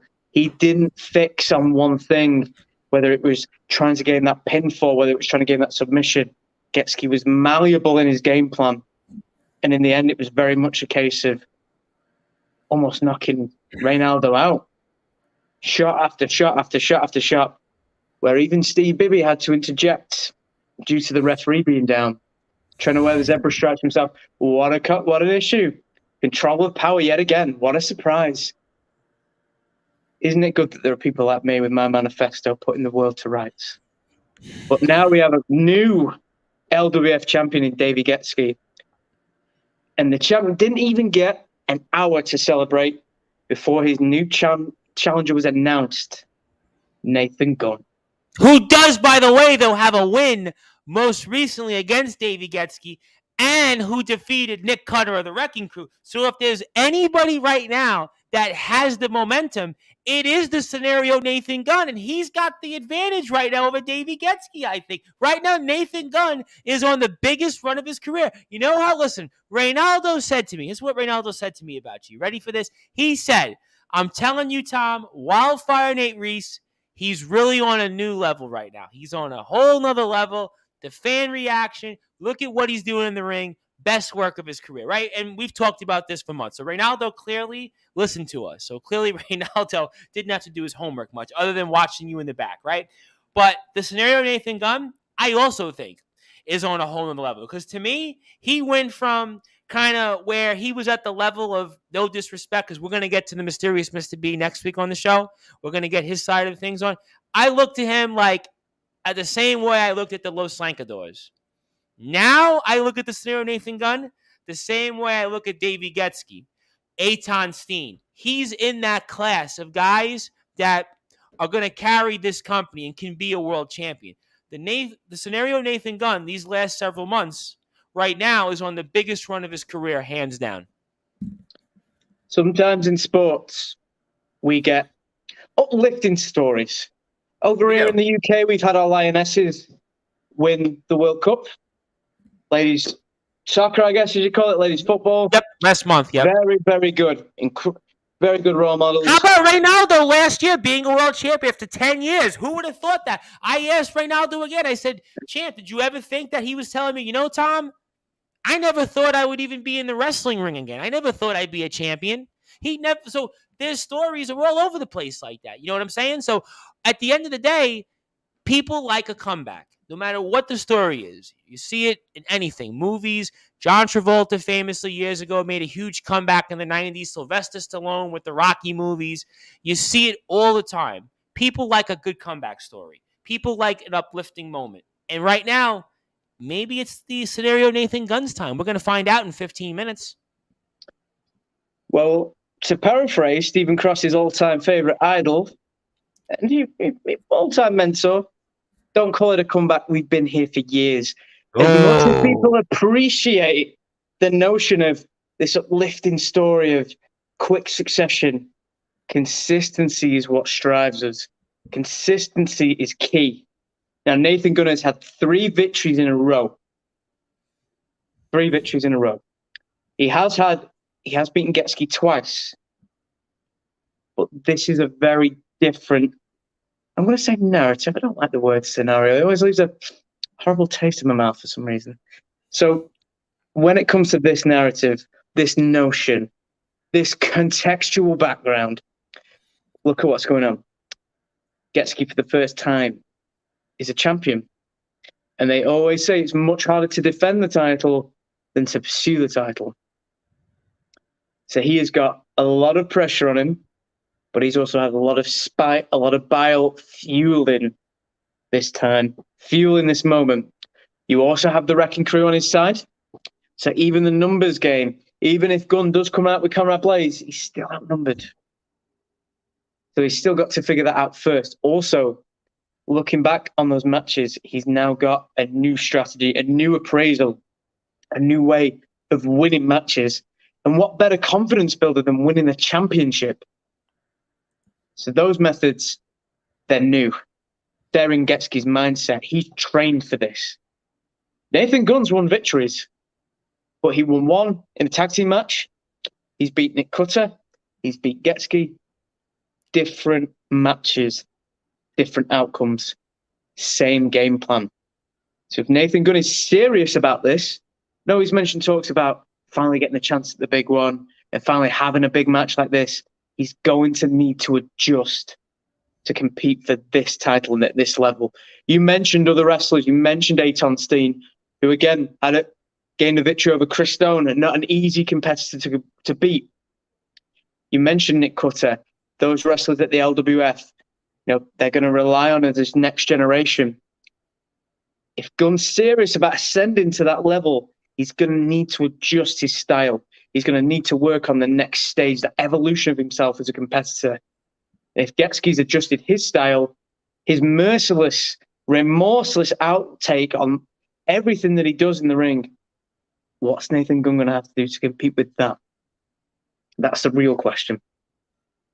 Well, we'll certainly find out for sure. We'll get some of that from the scenario Nathan Gunn in about 10 or 15 minutes as we were with pro wrestling star here, Wildfire Nate Reese. And I promised also to give a happy birthday wish because somebody had messaged me about that. And the first is I want to give a happy birthday to my very good friend, Jason Gordieso, his stepson, Joseph. It's his birthday today. So I want to make sure that Joseph has a very, very happy birthday. I hear that Joseph is a huge wrestling fan. I know that Coach Gordieso is also a huge wrestling fan because his uncle actually was a professional wrestler in the state of Florida, and he always talks to me all the time about all the different wrestlers that I speak with, including yourself and even the mysterious Mr. B and the Los Lancadores and, of course, Nathan Gunn. So he does watch our interviews from time to time. In fact, I get asked all the time. I was actually at a I shouldn't say it, but I'll say I was at a political watch party.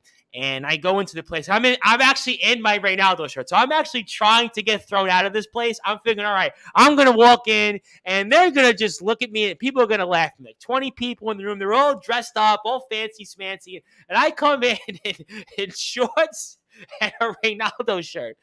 And believe it or not, there was some attorney that goes, you're the guy. I go, I'm like, what did I do? So am I getting sued or something, right? And he goes, I've seen you speak with all those wrestlers. What's it like speaking with wrestlers? And I was like, well, boom. And so I was like, I was very happy about that. But certainly, as I'm hemming and hawing there, I did want to give a very, very happy birthday to Coach Gordieso's stepson, Joseph. And of course, Coach Gordieso, you can follow on Instagram at Jason Gordieso, Twitter, Jason Gordieso as well. And also want to give also a very, very good shout out to my very dear friend, Jason Facina, the head coach of the men's and women's football team for around the world here at Five Towns College in Long Island. And of course, a legendary football player in his own right, also great coach. And of course, they won the Hudson Valley Intercollegiate Athletic Conference Championship last year for the men's team. And the season kicks off here next week. So I wanted to give Coach Facina a very, very happy birthday. I cannot thank him. He is one of my biggest supporters, closest friends. I'm looking forward to watching the football team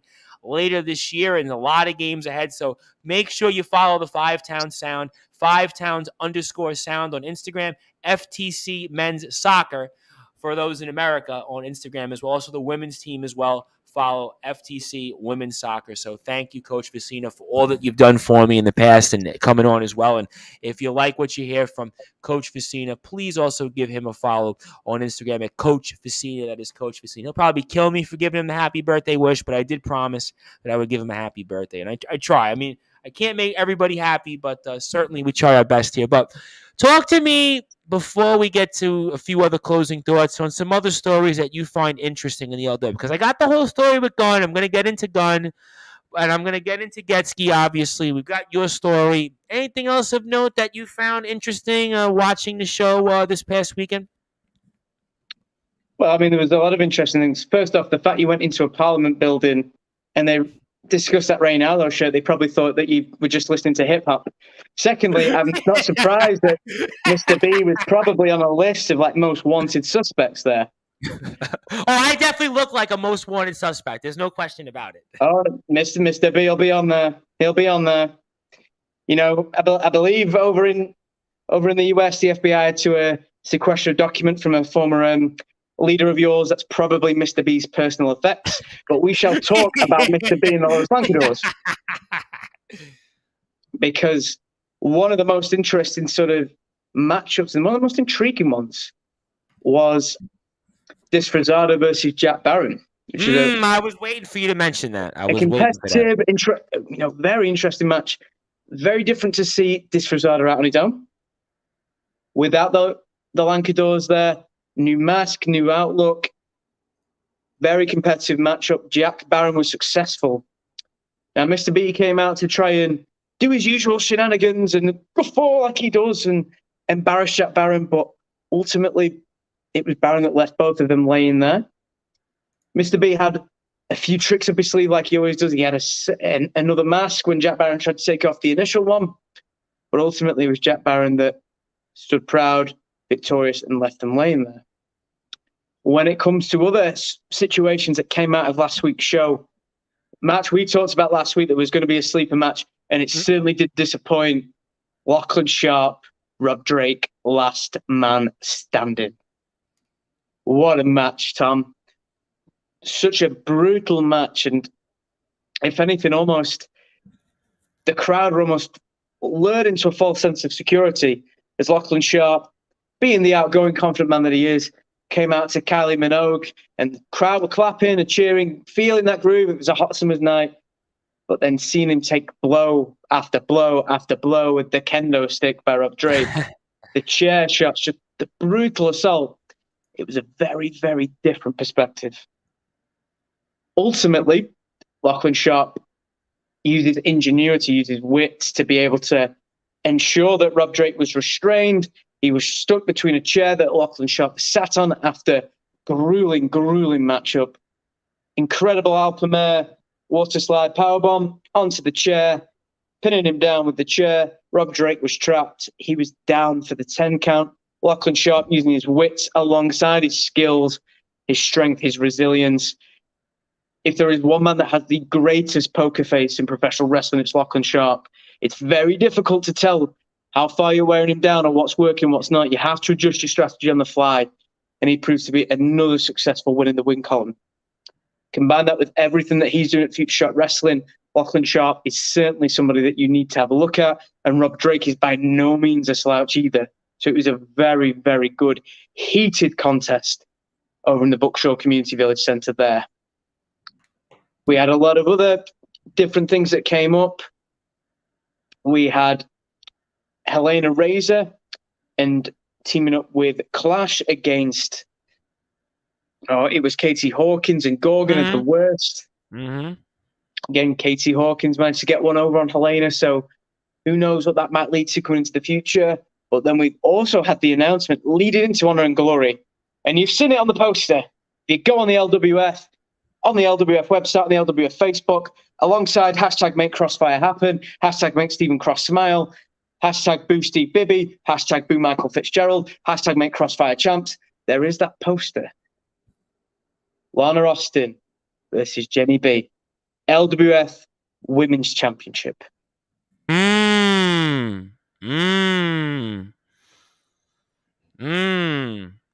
September the 10th is proven to be a really, really interesting show. That you have a thought or two on that, maybe?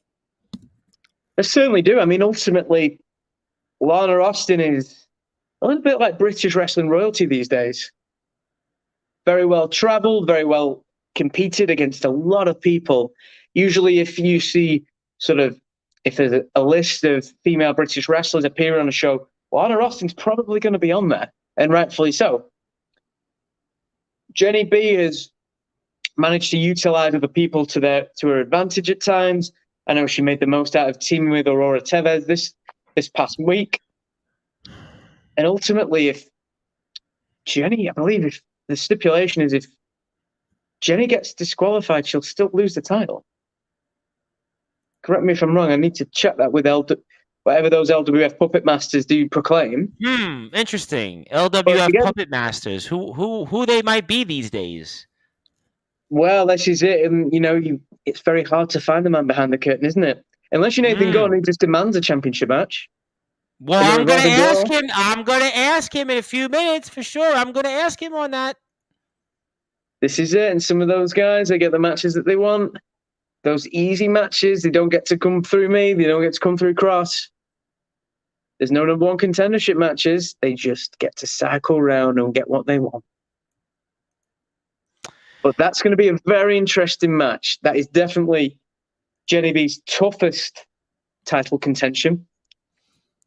And ultimately, if Lana Austin has a very strong showing at the start, it could lead to Jenny B being on backpedaling the entire time. So again, she's going to need a very sound strategy going into this match.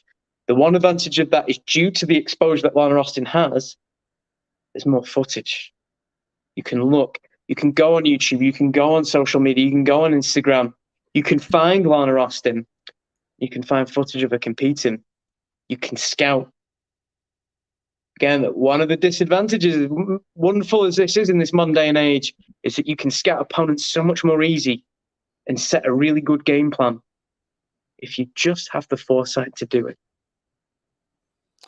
Well, we'll certainly find out for sure here. And of course, if you like here, when it comes to the LWF, you can go to the LWF Wrestling on Instagram, also LWF on Twitter, and of course, subscribe to LWF Television on YouTube as well and Facebook. Please subscribe to their pages.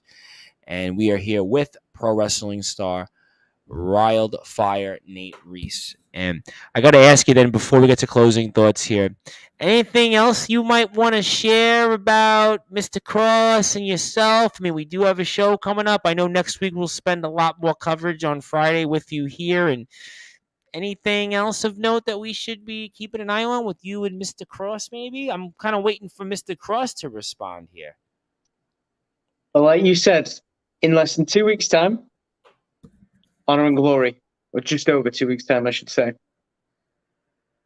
This past weekend, we managed to prove that even though we were slightly separate, we weren't fully being able to compete as a team, we were still able to stick it to synergy for some time.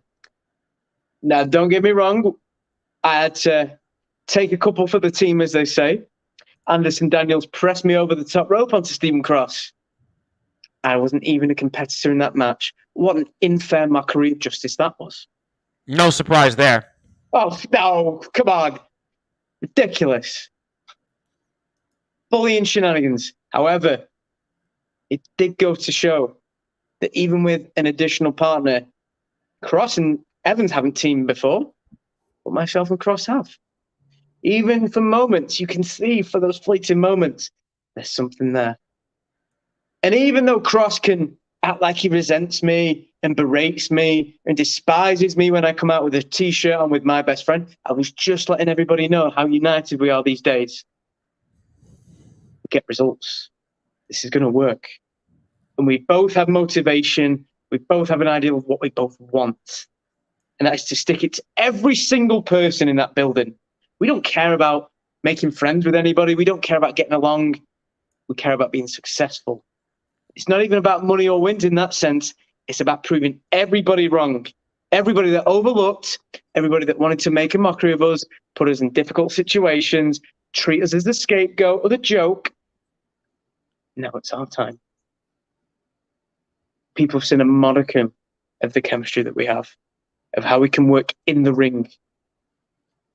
If we're united, if we're cohesive, if we can get on that same page, truly work as a unit, going to be unstoppable. And there will be nobody, not a single person that they can put in front of us. And there's a good tag team division. There's a very solid tag team division. Yep. A variety of different styles, names.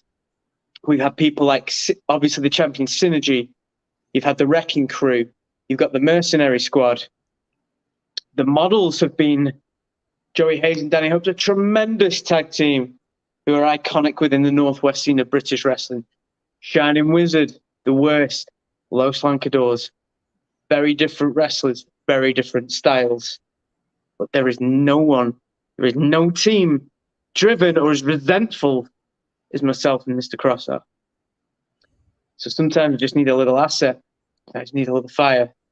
But coming together, we're going to have a full reign of vengeance on everybody that has ever wronged us, everybody that they've tried to put in front of us. So all you can do is just stay there and wait for your time to be caught in the crosshairs. Because quite frankly, you guys all made the choices, but we'll be the ones handing out the consequences.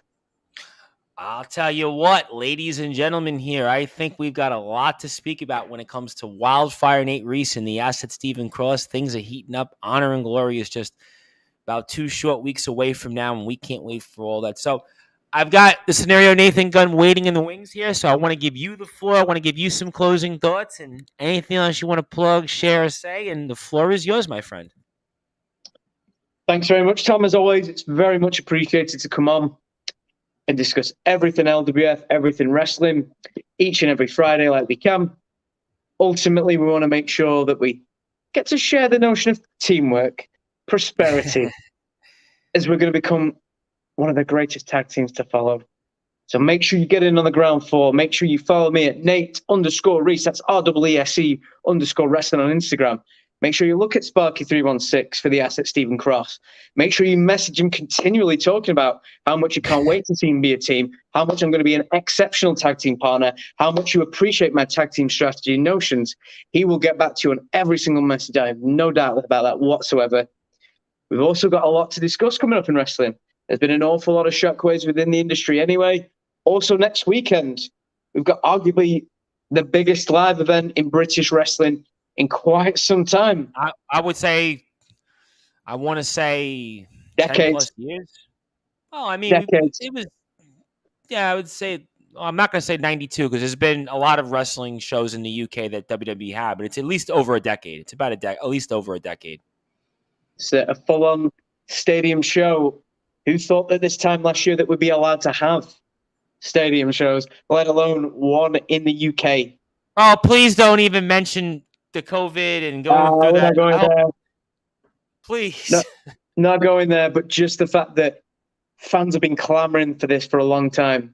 And ultimately, whether it is a UK show, whether it's WWE, whether it's AEW, the reason that stadium shows and things like this exist is because of fans, fan bases. Support your favorite wrestlers. Follow the wrestlers online. Look for somebody new. Have a look for a new wrestling promotion. Have a look for new wrestlers. You might see some techniques, some moves that you might not have seen before. You might find your brand new favorite wrestler. Who knows? But be sure to check them out. And most importantly, be sure to check me out and the asset Stephen Cross. Because that's we the could best be thing you said. Your absolute favorites right there.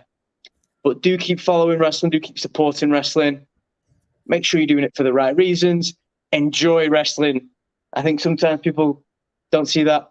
But most importantly, enjoy everything that we're going to do to LWF management.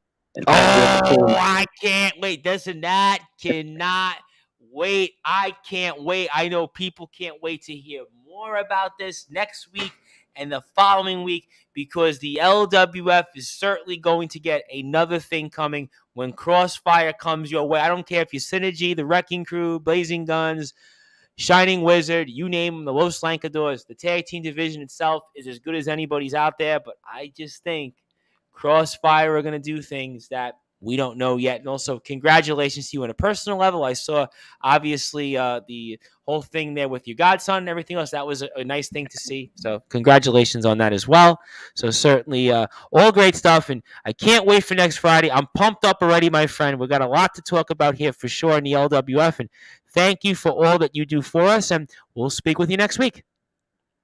Thanks very much, Tom. Can't wait to hear what Nathan Gunn has to say, I'm sure. Oh, boy, tune in. I might have to go and get Mashashi's book of the 5 rings or something to learn something about honor whilst I'm listening to it, just to contradict it. Well, but we will talk about everything next week. Well, that's our cue here. We thank the scenario Nathan Gunn, but we most importantly thank Wildfire Nate Reese for coming on here. And now he is on here without further ado. And he is the man of the hour. And, yep, he's the guy that all of a sudden could be the guy maybe to save us from anyone but Getsky. So without further ado here on the Sportswire, I would give him the long intro, but my voice is killing me right now.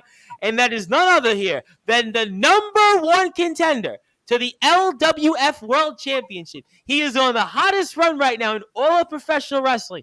That is the scenario Nathan Gunn. And my friend, I know he's watching and listening to this because I'm honoring him right now. That is top of the table right now, though. Just for everybody here watching on Sportswire Radio. For you, my friend, congratulations, and how the hell are you? I'm sore, brother. Look, Nick Cutter is a hard lad to beat. I'm feeling it. But look, I got the job done again, so got to be happy, Anna.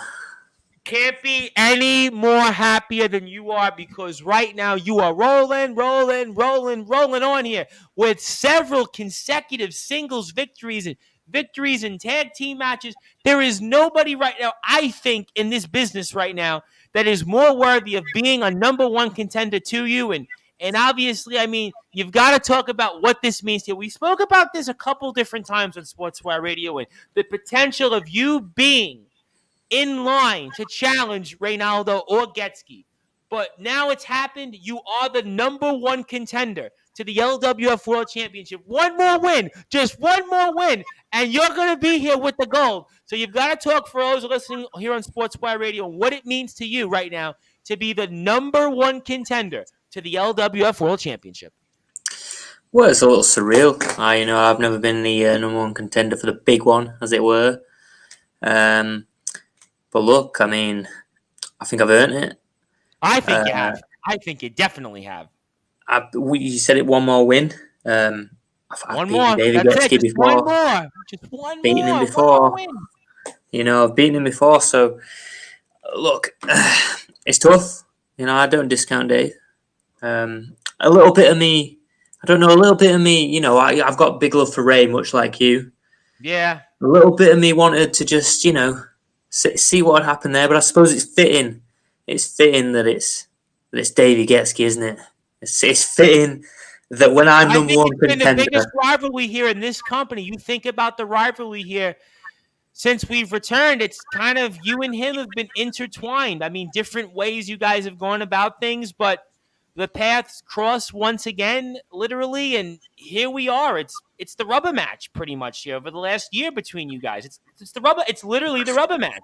Man, I mean, look, they put out a beautiful package of 3 years in the making, talking about Reynaldo and Davey Getski. I swear to God, ours is about 5 years in the making. I can't get rid of him. But hopefully when I take that title from him... You're going to go to your grave thinking about it. He's going to go to his grave thinking about the scenario Nathan Gunn. We'll be in opposing old folks' homes. I don't know. I can't get rid of him. But... There was an old skit on Monday Nitro years and years ago where they had Ric Flair at an old folks' home, and I think Roddy Piper might have went in there, and then Scott Hall they kind of had like in the background for whatever reason. He was in like the hospital garb when you're sick, and that's going to be in a way kind of like us like 30 or 40 years from now. Basically, we're all going to be intertwined in some old folks' home, and that's kind of what's going to happen, especially between you and Getski. Yeah, 100%. You'll roll in and announce me in that incredible way that you do, and I'll back him. I'm here at the scenario, Nathan Gunn and Davey Getski, and then I'm going to fall on the mic and croak, pretty much. Yeah. Yeah. Look, it is a little surreal, but, last time I faced him, came out on top, so it's just one more win, like you say, just one more.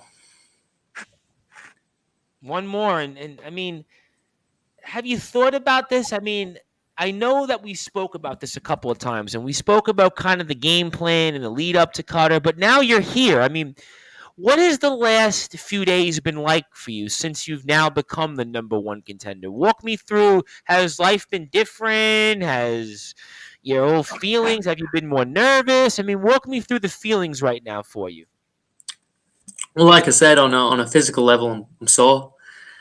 I took a beating. There's a couple of pictures up of a bruised Nathan Gunn. Look, Nick Cutter gave me everything he got, but I got through him. Everything that's been put in my path, in the Blazing Guns path, not just me. Since we came back, we've overcome.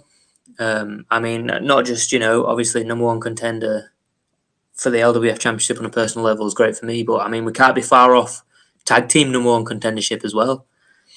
So it's been really good since we've come back. But I was bruised, battered, hurting, but I think that I don't change anything.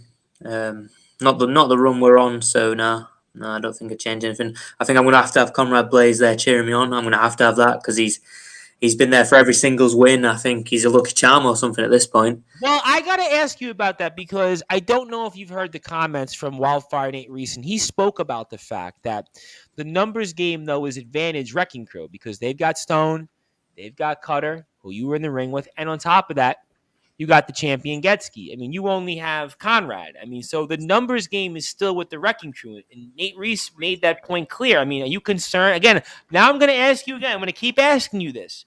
Are you concerned about the numbers game? Well, look, I mean, they're an intimidating bunch. Let's not mess around. Stone is, he's up at 5 throwing sledgehammers around, isn't he? He's an intimidating guy. And like I said, I've just come off a match with Cutter where I was bruised and battered. He's an absolute brawler. So they're an intimidating bunch. But I don't know if it is just me and Blaze. Do you know what I mean? I mean, they upset a lot of people, the Wrecking Crew.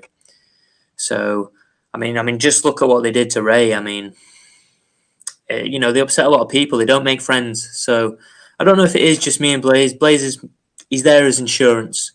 He's there if we really need, if the ref can't get control, if management can't get control, Blaze is there as the absolute safety net. So I'm not crazy concerned, but I have one eye on it because it's the Wrecking Crew, isn't it? It's David. But are you concerned though that you could be in the same predicament that Reynaldo was? I mean, Reynaldo took a beating that. I mean, I don't know what happens with Ray after this. I mean, are you worried at all that this could be you? I mean, I know we've got a victory here, we've got clear momentum, but to me, there's no question that you got to worry about this.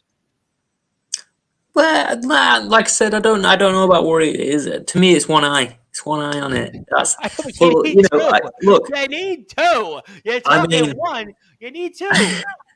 I mean, I came out to help Ray. So I suppose there is no me to help me, is there? If something goes wrong. Yes. So predict. So I get your point, but no, yeah, I think look, it's a big match. The officials are going to be on it, I think, and management, they don't want to see Getski win under dubious Getski circumstances. This is one apiece. I think they want a definitive answer. Who is better? Is it Gunn or is it Getski? And we're going to certainly find out here as we are speaking with the number 1 contender to the LWF World Championship, and his name is the Scenario Nathan Gunn. And if you like what you hear from the Scenario Nathan Gunn, you can most certainly follow him on Instagram at Pro Nathan Gunn. He is definitely on a pro run right now because he has had some huge wins here of late. Nick Cutter, Davey Getski, a pinfall victory over Wildfire Nate Reese, who you just heard from here. So he is on a big run here. He's smiling. He looks like a champion, and hopefully he's the guy that leads the LWF into the next decade and more, and hopefully that Getski's run is just a cup of coffee, and hopefully here we get the Scenario Nathan Gunn as champion here in about 14 plus days or so. So I am praying to God that Getski's run is just short-lived, and the Scenario Nathan Gunn here can be our champion for as long as possible until maybe Reynaldo comes back and we can have maybe a draw, a match. But be that as it may, we are hoping that the Scenario Nathan Gunn brings it home here. I mean, have you noticed, though, from your fans, have you noticed from supporters now, an extra level of urgency to at least get to the Buckshot Village Community Center? Get there and make sure that their voice heard. Because remember, Reynaldo, we always knew that Reynaldo had the 12th and the 13th man, we always joke. You're going to need that home crowd behind you. You're going to need them to get there, to be loud, to be vocal. I mean, because you know that there's going to be fans that are going to be demoralized right now. People left the Buckshot Village Community Center demoralized. You know that last weekend. They felt that they were dejected. Their champion, our leader, our reigning defending top of the table is no longer our leader now. A lot of fans left dejected. You're going to need to find a way to get that added support. What are you saying to fans, family, friends, and supporters to make sure they get there and get loud? I don't think I had to say anything. I think my actions spoke for me. I think, when myself and Blaze rolled into the ring and we saw off Cutter and Stone. It wasn't the first time I saw him off that night either. But we saw off Cutter and Stone, and I think a lot of fans responded to that. I had some positive conversations with people leaving. They were hurting, obviously. I was But, almost in they, tears they, after they kind Ronaldo of lost. I honestly, thank God you came out, because I couldn't have imagined if I was one of Ronaldo's fans. I know for myself as a Ronaldo fan. I mean, I don't know. If you didn't come in and make the save and didn't have your comments after the match, I mean, God only knows what we would have felt. no, yeah, well, that was exactly it. It's like, look, me and Blaze, we sat at the side and we were watching this match unfold, and we saw them come out, and classic wrecking crew, and we weren't having it. So, especially not after the night we'd had. We couldn't do anything about the result, but we won't want to interfere with that anyway. As best we can. We're just there to stop wrecking crew being wrecking crew. Really, like I said, I don't think I needed to say all that much to them. There was a real sense of there was an anti-wrecking crew sentiment in the air anyway. When I came out, I was a little overwhelmed. Situation. Good. Well, that's good. It's a little overwhelmed by the extra love that Nathan Gunn received. I mean, they're always very welcoming and loving to Nathan Gunn at the LWF, but it was there was so much extra. There was a real desire for wrecking crew to have a clean sweep loss, if you will. Obviously, Getski made sure that didn't happen, but maybe he's just delayed it until the next show, hasn't he? For sure, and we'll certainly find out. And obviously, you touch upon the fact that Chris Stone loses to Eitan Steen, and certainly your victory over Cutter. Unfortunately, Getski does bring home the brass ring, which is something that's eluded the Wrecking Crew, and that is, of course, the World Championship, and eluded Davey Getski. I mean, so I ask you this question again. I mean, do you feel added pressure to bring home that championship, or how do you go about this? Do you go about this the same way you went about the Cutter match and just keep everything? Sometimes they say that in sports. They always say, well, if it works, don't change. If it ain't broke, don't fix it. You going about planning for September the 10th at the Buckshot Village Community Center the same way that you did for the Cutter match? I think every match is different. I think I will obviously have a couple of plans in mind that worked very well in the last time. I thought and don't tell us the here, result was exactly what. Don't and don't no, tell of course us not. plans. But a couple of things worked really well against him. So the last time out, so I think I'll be bearing those in mind. I mean, Blaze will be in my corner, lucky charm, beautiful Conrad Blaze. But no, I think that overall it's a different challenge each time. And it's big fight feel as well. Like I've had a lot of these big fight moments at the minute, and it's crazy, but I keep stepping up to it. So I think that's the same kind of idea. I think that's why a lot of people feel like you can do this, because you've shown that you have momentum right now. You've shown that, and I said this with Wildfire Nate Reese, and I've said this a lot over the past several weeks with you, that you've now shown to me that you're no longer in that category of guys that we think of as opening match or maybe comedic relief or anything else. You've shown now in big matches you're worthy of this position. And I even spoke with Reynaldo about you, and I said this last week, and Reynaldo was like, no, the scenario Nathan Gunn is a guy that he thought, regardless of whether he would have won, could be a guy that could hold gold, could be a guy that could win the LWF World Championship. So I kind of feel like now, going into it, people can count on you. They can depend on you. You're now you're now one of the top guys of this company. It's no longer, he had to go, even despite what Nate Reese said, he had to go to management. He had to go and do this and say, no, you are legitimate to me now, a top guy. Well, that's high praise, and it's even higher praise from the man of the match, isn't it? But I think, look, when we took that time off, I told you we took it off for a reason. And me on a personal level, on my own, not just as obviously a tag team with Conrad Blaze, I knew things needed to change. That we and I could do things that were fun and that the crowd loved, but that didn't interfere with winning. because that's what it's about at the end of the day. I mean, I want fans to have a good time. I want to entertain you, but winning is what it's about. Holding goal is what it's about. So I tried to find a way to do both, and I think that we've kind of found a nice kind of niche between the two, and hopefully, like going forward, can continue to do that. I mean, like I said, I'm not looking past Getski, but in the tag scene, we're certainly up there with number one contenders as well because of tag victories. So it's going pretty well at the minute. I'm not going to lie to you, man. High praise from you, high praise from Ronaldo, and some wins.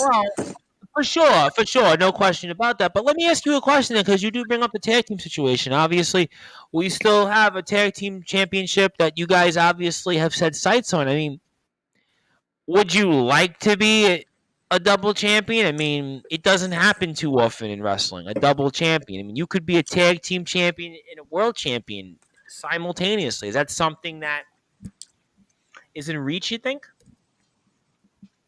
I mean, would I like to be? Yes, I would. Oh, duh. I mean, but is it in reach? But I think it's not out of the realms of possibility, is it? It might have seemed crazy pre-break, but since coming back, it's just win, and these aren't new guys on the scene, fresh out of the academy. No. These are talented wrestlers that we're beating. Monday Night Mutiny, you have another win also that we had in between the Getski wins, the Nate Reese wins, the Cutter wins. So you've got several consecutive victories here, whether it's tag or single. I think it's 5 consecutive wins or something like that, 5 or 6 wins in a row you're a part of. I mean, This is like the way to get to a championship and to get multiple championships. The way you've done it, I mean, there's no question that maybe the brass ring and 2 brass rings are within. Maybe we should be calling you the Scenario Nathan 2 belts. Well, I'd hope that maybe at the end of the year you might just be doing, but I'm not gonna count. I'm not gonna count my look. Getski's tough. It's one apiece. It's not a clean win for me. I'm not looking past him, but when your run includes a win over the man who is now LWF champion, there's a little bit of you that sees the gold. I'm not gonna lie. Well, I'll tell you what, we'll certainly find out here. And again, if you like what you hear from the LWF, I highly encourage that you give them a follow on Instagram at the LWF Wrestling, LWF on Twitter, LWF Television on YouTube, and also like the Facebook page here at the LWF. I am the host of the Sports Report, the station manager here of Sportswire Radio, the Reverend Tom Bryce. And if you like what you hear from us, you can most certainly give us a like on Facebook at Sportswire Radio, and we will be joined with the mysterious Mr. B next week. I think we're going to actually have him Tuesday, because Monday I realized that unfortunately I have a scheduling conflict. And Monday, though, in the meantime, we will have on from Wrestling Appreciation Society, Travis Cox. So I look forward to getting Travis's side of the story on things. So I thank Travis for coming on, and certainly you can follow Travis on Facebook and Instagram. We'll certainly have more details, but that'll be 7:30 p.m. British Standard Time live. And the mysterious Mr. B was supposed to have afterwards, but unfortunately I have a scheduling conflict because I have to be in Manhattan at a certain time, and I don't think I can make my connection. So I apologize, Mr. B. So I'm going to aim for Tuesday, if that's okay with you. We'll get his side of the things, obviously, with Jack Barrett and Disfrasada and the Masked Marauder, who I think was at Hogan's shop. The Masked Marauder was apparently in Florida, so we'll have to get into some of that for sure. So we'll make sure that we speak about that much, much more. And of course, I am here with Pro Wrestling Star, the number 1 contender to that LWF World Championship, and his name is the Scenario Nathan Gunn. And I have to ask you then, I'm going to ask you the $1 million question, or the £1 million question that people would like to hear for our UK fans, because obviously we want to make sure we recognize both currencies. Well, frankly, more of the UK's currency. But I did want to ask you then, since we're just about 2 short weeks away from Honor and Glory, and I'm going to ask you the question that's on the minds of most, especially your fans, is what would it mean to you to be the LWF World Heavyweight Champion? Just letting that sentence sink in a second. No. Mm-hmm. Yeah, no, it would mean a lot. It would mean a lot. It would mean a bit of validation for all the graft, all the hard work. And not only that, but to do it in front of a lot of people that, there's the LWF has really got behind Nathan Gunn. All the fans. So to do it in front of those guys, and not only that, to beat Davey Getski on top of that, it's just the icing on top of the cake. So it's like a 5-year feud, isn't it? I can't get rid of him, but to beat him, to put him down when he's only just got what he so desperately wanted. I don't know if you saw me talk about it after the match, but I think that I'm the only one in the LWF that's allowed to walk away with beautiful things. So I did. I think it's time that I took that from him, and it'd be a special moment. It'd be a special moment. It really would. I don't want to put it up there with great moments like Ronaldo winning the championship, but I think it's right up there with them. It's I think it would be. No, I think that this would be monumental. I think in Wildfire Nate Reese had used the term uplifting, and he had talked about comeback stories, and I don't think you have a comeback story, but an uplifting story you would most certainly have. And I think this would really do a lot for the morale right now in Buckshore and Chorley, and certainly for the fans right now, because then it's okay. Everything's back to normal. Everything's okay now. It's going to be okay. And the fact that Nathan Gunn's got the title, it's okay. It will be an excellent transition. I think, listen, let Getski enjoy the next 2 weeks. Let him do whatever he wants with that title. But let him respectfully turn it over to you so everything can be okay. So we can pass that torch nicely. And I think Ronaldo would be okay with that. He would go on his pillow. The Ronaldo fans, I think the Ronaldo fans, it would almost be like Hogan fans going to Warrior fans.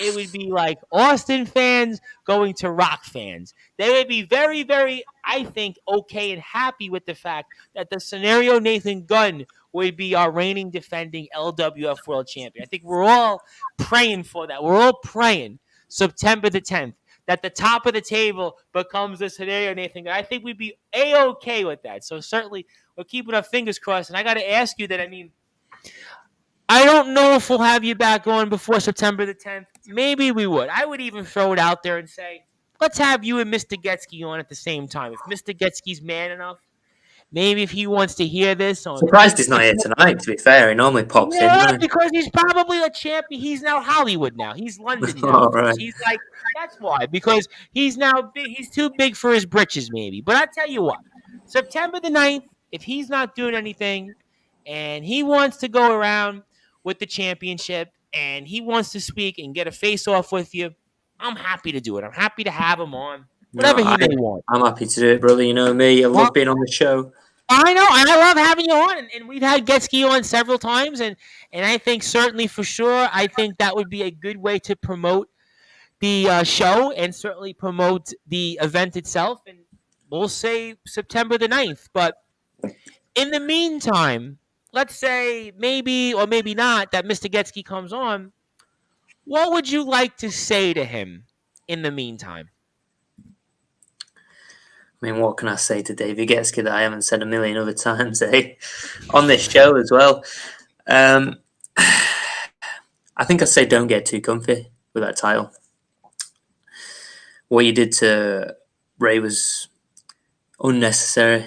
You tried to play normal Wrecking Crew shenanigans and we stopped you. So don't get too comfy with that title.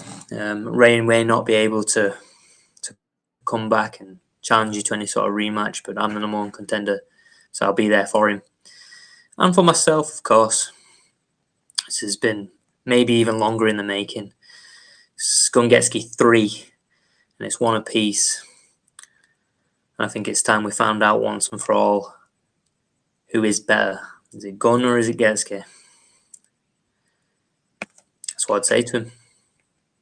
Well, I'll tell you what, ladies and gentlemen here, the rubber match, this is going to be better than Ali Frazier. This is going to be better than any other sports rivalry in history. You name a match, Michaels and Hart or Hogan versus Rock, Hogan Warrior. I can go down the list. Undertaker and Kane. And there is a comment from an individual who you apparently triggered, and that is, of course, the reigning defending LWF World Champion.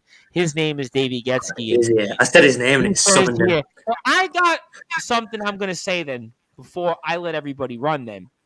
Mr. Getski, I don't know if you heard just a few short minutes ago, but September the 9th is 2 weeks from Friday. And that'll be about 24 hours or so from when you'll step into the ring with the number one contender, the scenario Nathan Gunn, to your championship. I've proposed here on Sportswire Radio. In fact, I'll clear the deck. I'll clear out Wildfire Nate Reese. I'll clear out anybody else, anybody that wants to talk or whatever it might be. I'll clear the deck. I'll clear the deck. I'm going to clear the entire deck for anybody. And I'll let you and him just speak and talk about it. Talk about this match in the making. It's been years, 5 years, 3 matches now since COVID, since we've returned. I'll talk about all of it with you. If you want one-on-one with us here live, Sportswire Radio, Getsky versus Gunn 24. In fact, Mr. Getsky, wait. I got even something right now for you because Mr. Getsky says, I'll come on right now. I mean, do you want to speak to him right now? Bring him on. You sure? I can't have an interview on my own, can I? It's up to you. I'm going to bring him on. I don't duck him. I never have and I never will. Bring him on. I'll tell you what. I'm going to actually get the link to him in 30 seconds, so hang on tight. Because I have to actually give him the link. So I'll make sure I do that. Give me 1 second. I will make sure. I have Mr. Getsky's here information in front of me. I will make sure that the champion will certainly give him his due. And we'll actually make sure that it happens right now. In fact, we'll see here for the LWF Championship. We'll get him on right now. In fact, we just sent him the link. So, all right. You wanted to scare Nathan Gunn? He wants me, I'm here. In fact, we won't even wait till September the 9th. We won't even wait. We won't wait. We'll just bring him on right now. And are you all right with this? You sure? You sure you're not going to jump out of the stream? Because remember, you can wait. I've never ducked him, man. You know this. Last fight between me and him, didn't duck him then either, did I? Bring him on. Him on.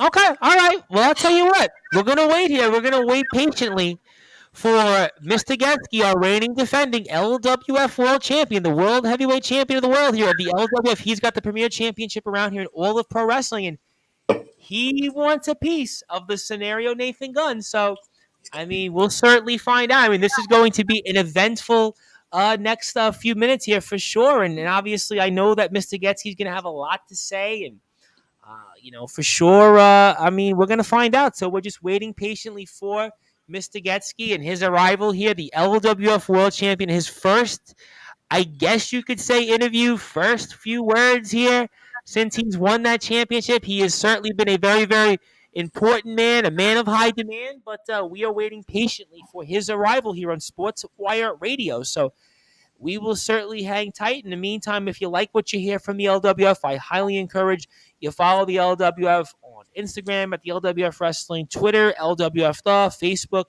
as well, the LWF Television on YouTube as well. And I am the host of the Sports Report, the station manager here of Sportswire Radio, the Reverend Tom Bryson. Ladies and gentlemen, it looks like here we're waiting patiently. He's coming on here, and a bombshell here.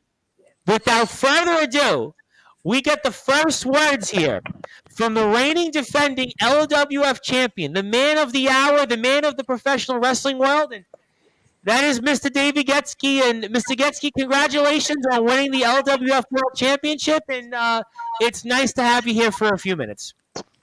It is. What's it you're doing there, Nathan, tonight? You just stuck it on whilst the champ is out wrestling. Is that what you're doing? Oh, is that what you're doing? It looks like you're just wandering the streets. Well, he's the champion, to be fair. I mean, when Reynaldo was here in New York, there were fans mobbing him left and right. I mean, when you are the champion... Doesn't look like there's anybody mobbing him. Well, what's he saying? He just came to do an interview with us. They might have been. I mean, I have to give him and say, yes, he's the champion. No matter what we may think, he is the world champion. We have to pay him his respect and honor and glory. After I've just kicked Bentley's head in, and you're going to give me disrespect like that? Kick Bentley's head? That's not what I've heard's happened tonight. Well, Bentley said, to be honest, I've had Bentley on a bunch of times, and I'm sure Mr. Getsky heard But Bentley's comments. Bentley seems to be having problems with everybody these days. The Metal God, Alex Boylan, Sean Only, Gina. I mean, Jack Barron. Yeah, I mean, I've never had a problem with Bentley. It's just I like idiots. Bentley personally. That's I because do like Bentley never wrestled personally, Bentley, but have you? Bentley's on a losing streak right now. You know, he hates idiots. What can I say? I'm with him. Well, Mr. I mean, no wonder he Getsky, wants to fight you. well, Mr. Getsky, we've heard quite a bit from Nathan Gunn. What would you like to say to everybody, and especially Mr. Gunn here? I don't really need to say too much. All I need to do is raise that as something Nathan Gunn is never, ever going to get. And that's the LWF Championship. Isn't that right, Nathan? Well, we'll see, won't we? September 10th. Well, I know you're a busy man, champ, and obviously. I'm gonna have to go because Nathan's already boring me. All right. Well, we appreciate anything else you'd like to say, and what does it mean to you to be the world champion? That's the last thing I'll ask you. Yeah, Nathan Gunn. Just prepare yourself. There's not going to be a roll-up victory on me like you got on Nick Cutter. There's not going to be time to be tired, need a break during the match. It's going to be fast-paced, and if you can't keep up with me, I'm just going to drop you like I did Reynaldo, and that's as simple as that. All right. Well, champ, I know you're a very busy man, so I thank you for your time. And certainly, if you like what you hear from Davey Getsky, D Getsky on Twitter, and he left. And what did you think of that there very quickly? The champ basically came in, and he came out. Yeah, I mean, he fled, I'd call it. But You'll say he ran for the hills from you? I mean, to be fair, he just beat Bentley. I mean, Bentley's you know what? I think I'm the curse of Bentley because every time I have Bentley on, he loses afterwards. He used to win. But no, like, look, it's classic Bentley's David on a Getsky, losing isn't it? streak, by the way. Bentley's losing all the time now. Well, look, hey, he's fighting. He's picking tough opponents, isn't it? Yeah, but you've had tough opponents. You're winning them, though. Yeah, but it took a while to get that balance right. He's full vigilante, isn't he? It took a while. Listen, Bentley's going to kill me. Bentley's going to be like there's a wrestler I'm sure you're aware of now that's been going on saying, I bring on losers, I bring on nobodies. His name is Slugger Hampton. He's been in other companies, and he's going on and saying, oh, my God, this guy, he devalues himself, and he's got no followers now. And I think Bentley's going to turn into that now. So, I mean, we don't want that. But, I mean, obviously, Mr. Getsky was a man of few words, and I guess we're going to see him September the 10th. We're going to see him find out. And, you know, he's got that championship. Did that motivate you just now, before I get to closing? Did that motivate you, seeing that championship right in front of you? Well, look, I saw it when he raised it above his head at the last show. And True. It was both motivation and kind of depressed me a little bit. Yeah. He's everything I dislike about wrestling, but he's got talent. He's got work ethic. So he's right on a few things. He's right that I'm going to have to up my game because I'm going to have to keep up because he's got stamina. He's got that gym mentality. But he's wrong on something as well because he tells me it's not going to be a roll-up victory like it was with Nick. Except it was a roll-up victory last time Gunn met Getsky. So he should know that he's got to look out for anything and everything with me, and I don't think I needed any more motivation, but I certainly want to wipe that smug smile off his face. Well, I'll tell you what. We're going to certainly find out here on September the 10th, and it'll be Nathan Gunn, the scenario. Nathan Gunn, the #1 contender against Davey Getsky, who you just heard from here a few short minutes ago, the reigning, defending, for now, LWF World Champion. And I'm going to give you the floor now, champ. I'm going to give you some closing thoughts and anything you want to share. And certainly, I got a feeling I'm going to be calling you champ much more after September the 10th. So I turn it over to you, and I give you the floor, and fire away anything else you want to plug. Well, plug-wise, I'm always wearing what I'm plugging. Now, where can we get one of those, by the way? I hope it's not BigCartel.com, because I was supposed to buy a Bentley shirt. At the minute, it's message Nathan Gunn about the situation, but I am going to sort out a way for people like yourself to get one low hassle, because I don't want people getting, bothered by problematic postage or anything else. So we'll be sorting that out soon, don't worry. But on a personal, just closing thoughts note, seeing him hold up that title upsets me. Reminds me of what he did to Ray. I mean, you've met Ray. He might be the man of the match. He's also a top tier bloke, top of the league. He is. He's a top mate. You better believe him. You know, I helped carry him to the back after what he did to him, and it got to me. It really did. So I'm not just fighting for me, and trust me, my motivation was pretty high anyway. But I'm also fighting for Ray, fighting for the fans, fighting for the Gun girls, obviously, and I'm fighting for that party afterwards. So, hey, tell you what, when I lift that above me up in the club, that's the symbol right there that it's a good night. So, shots are on me, I think. I don't know, but I'm not going to overlook him. But like I said, this has been a long time coming. And he likes to forget that it's 1-1 and not 1-0 anymore.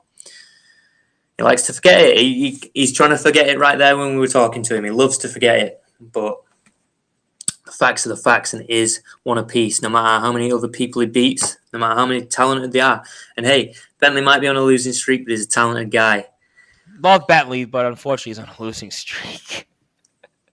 But the last time Gunmate gets it, no matter who else he's beat since, I won.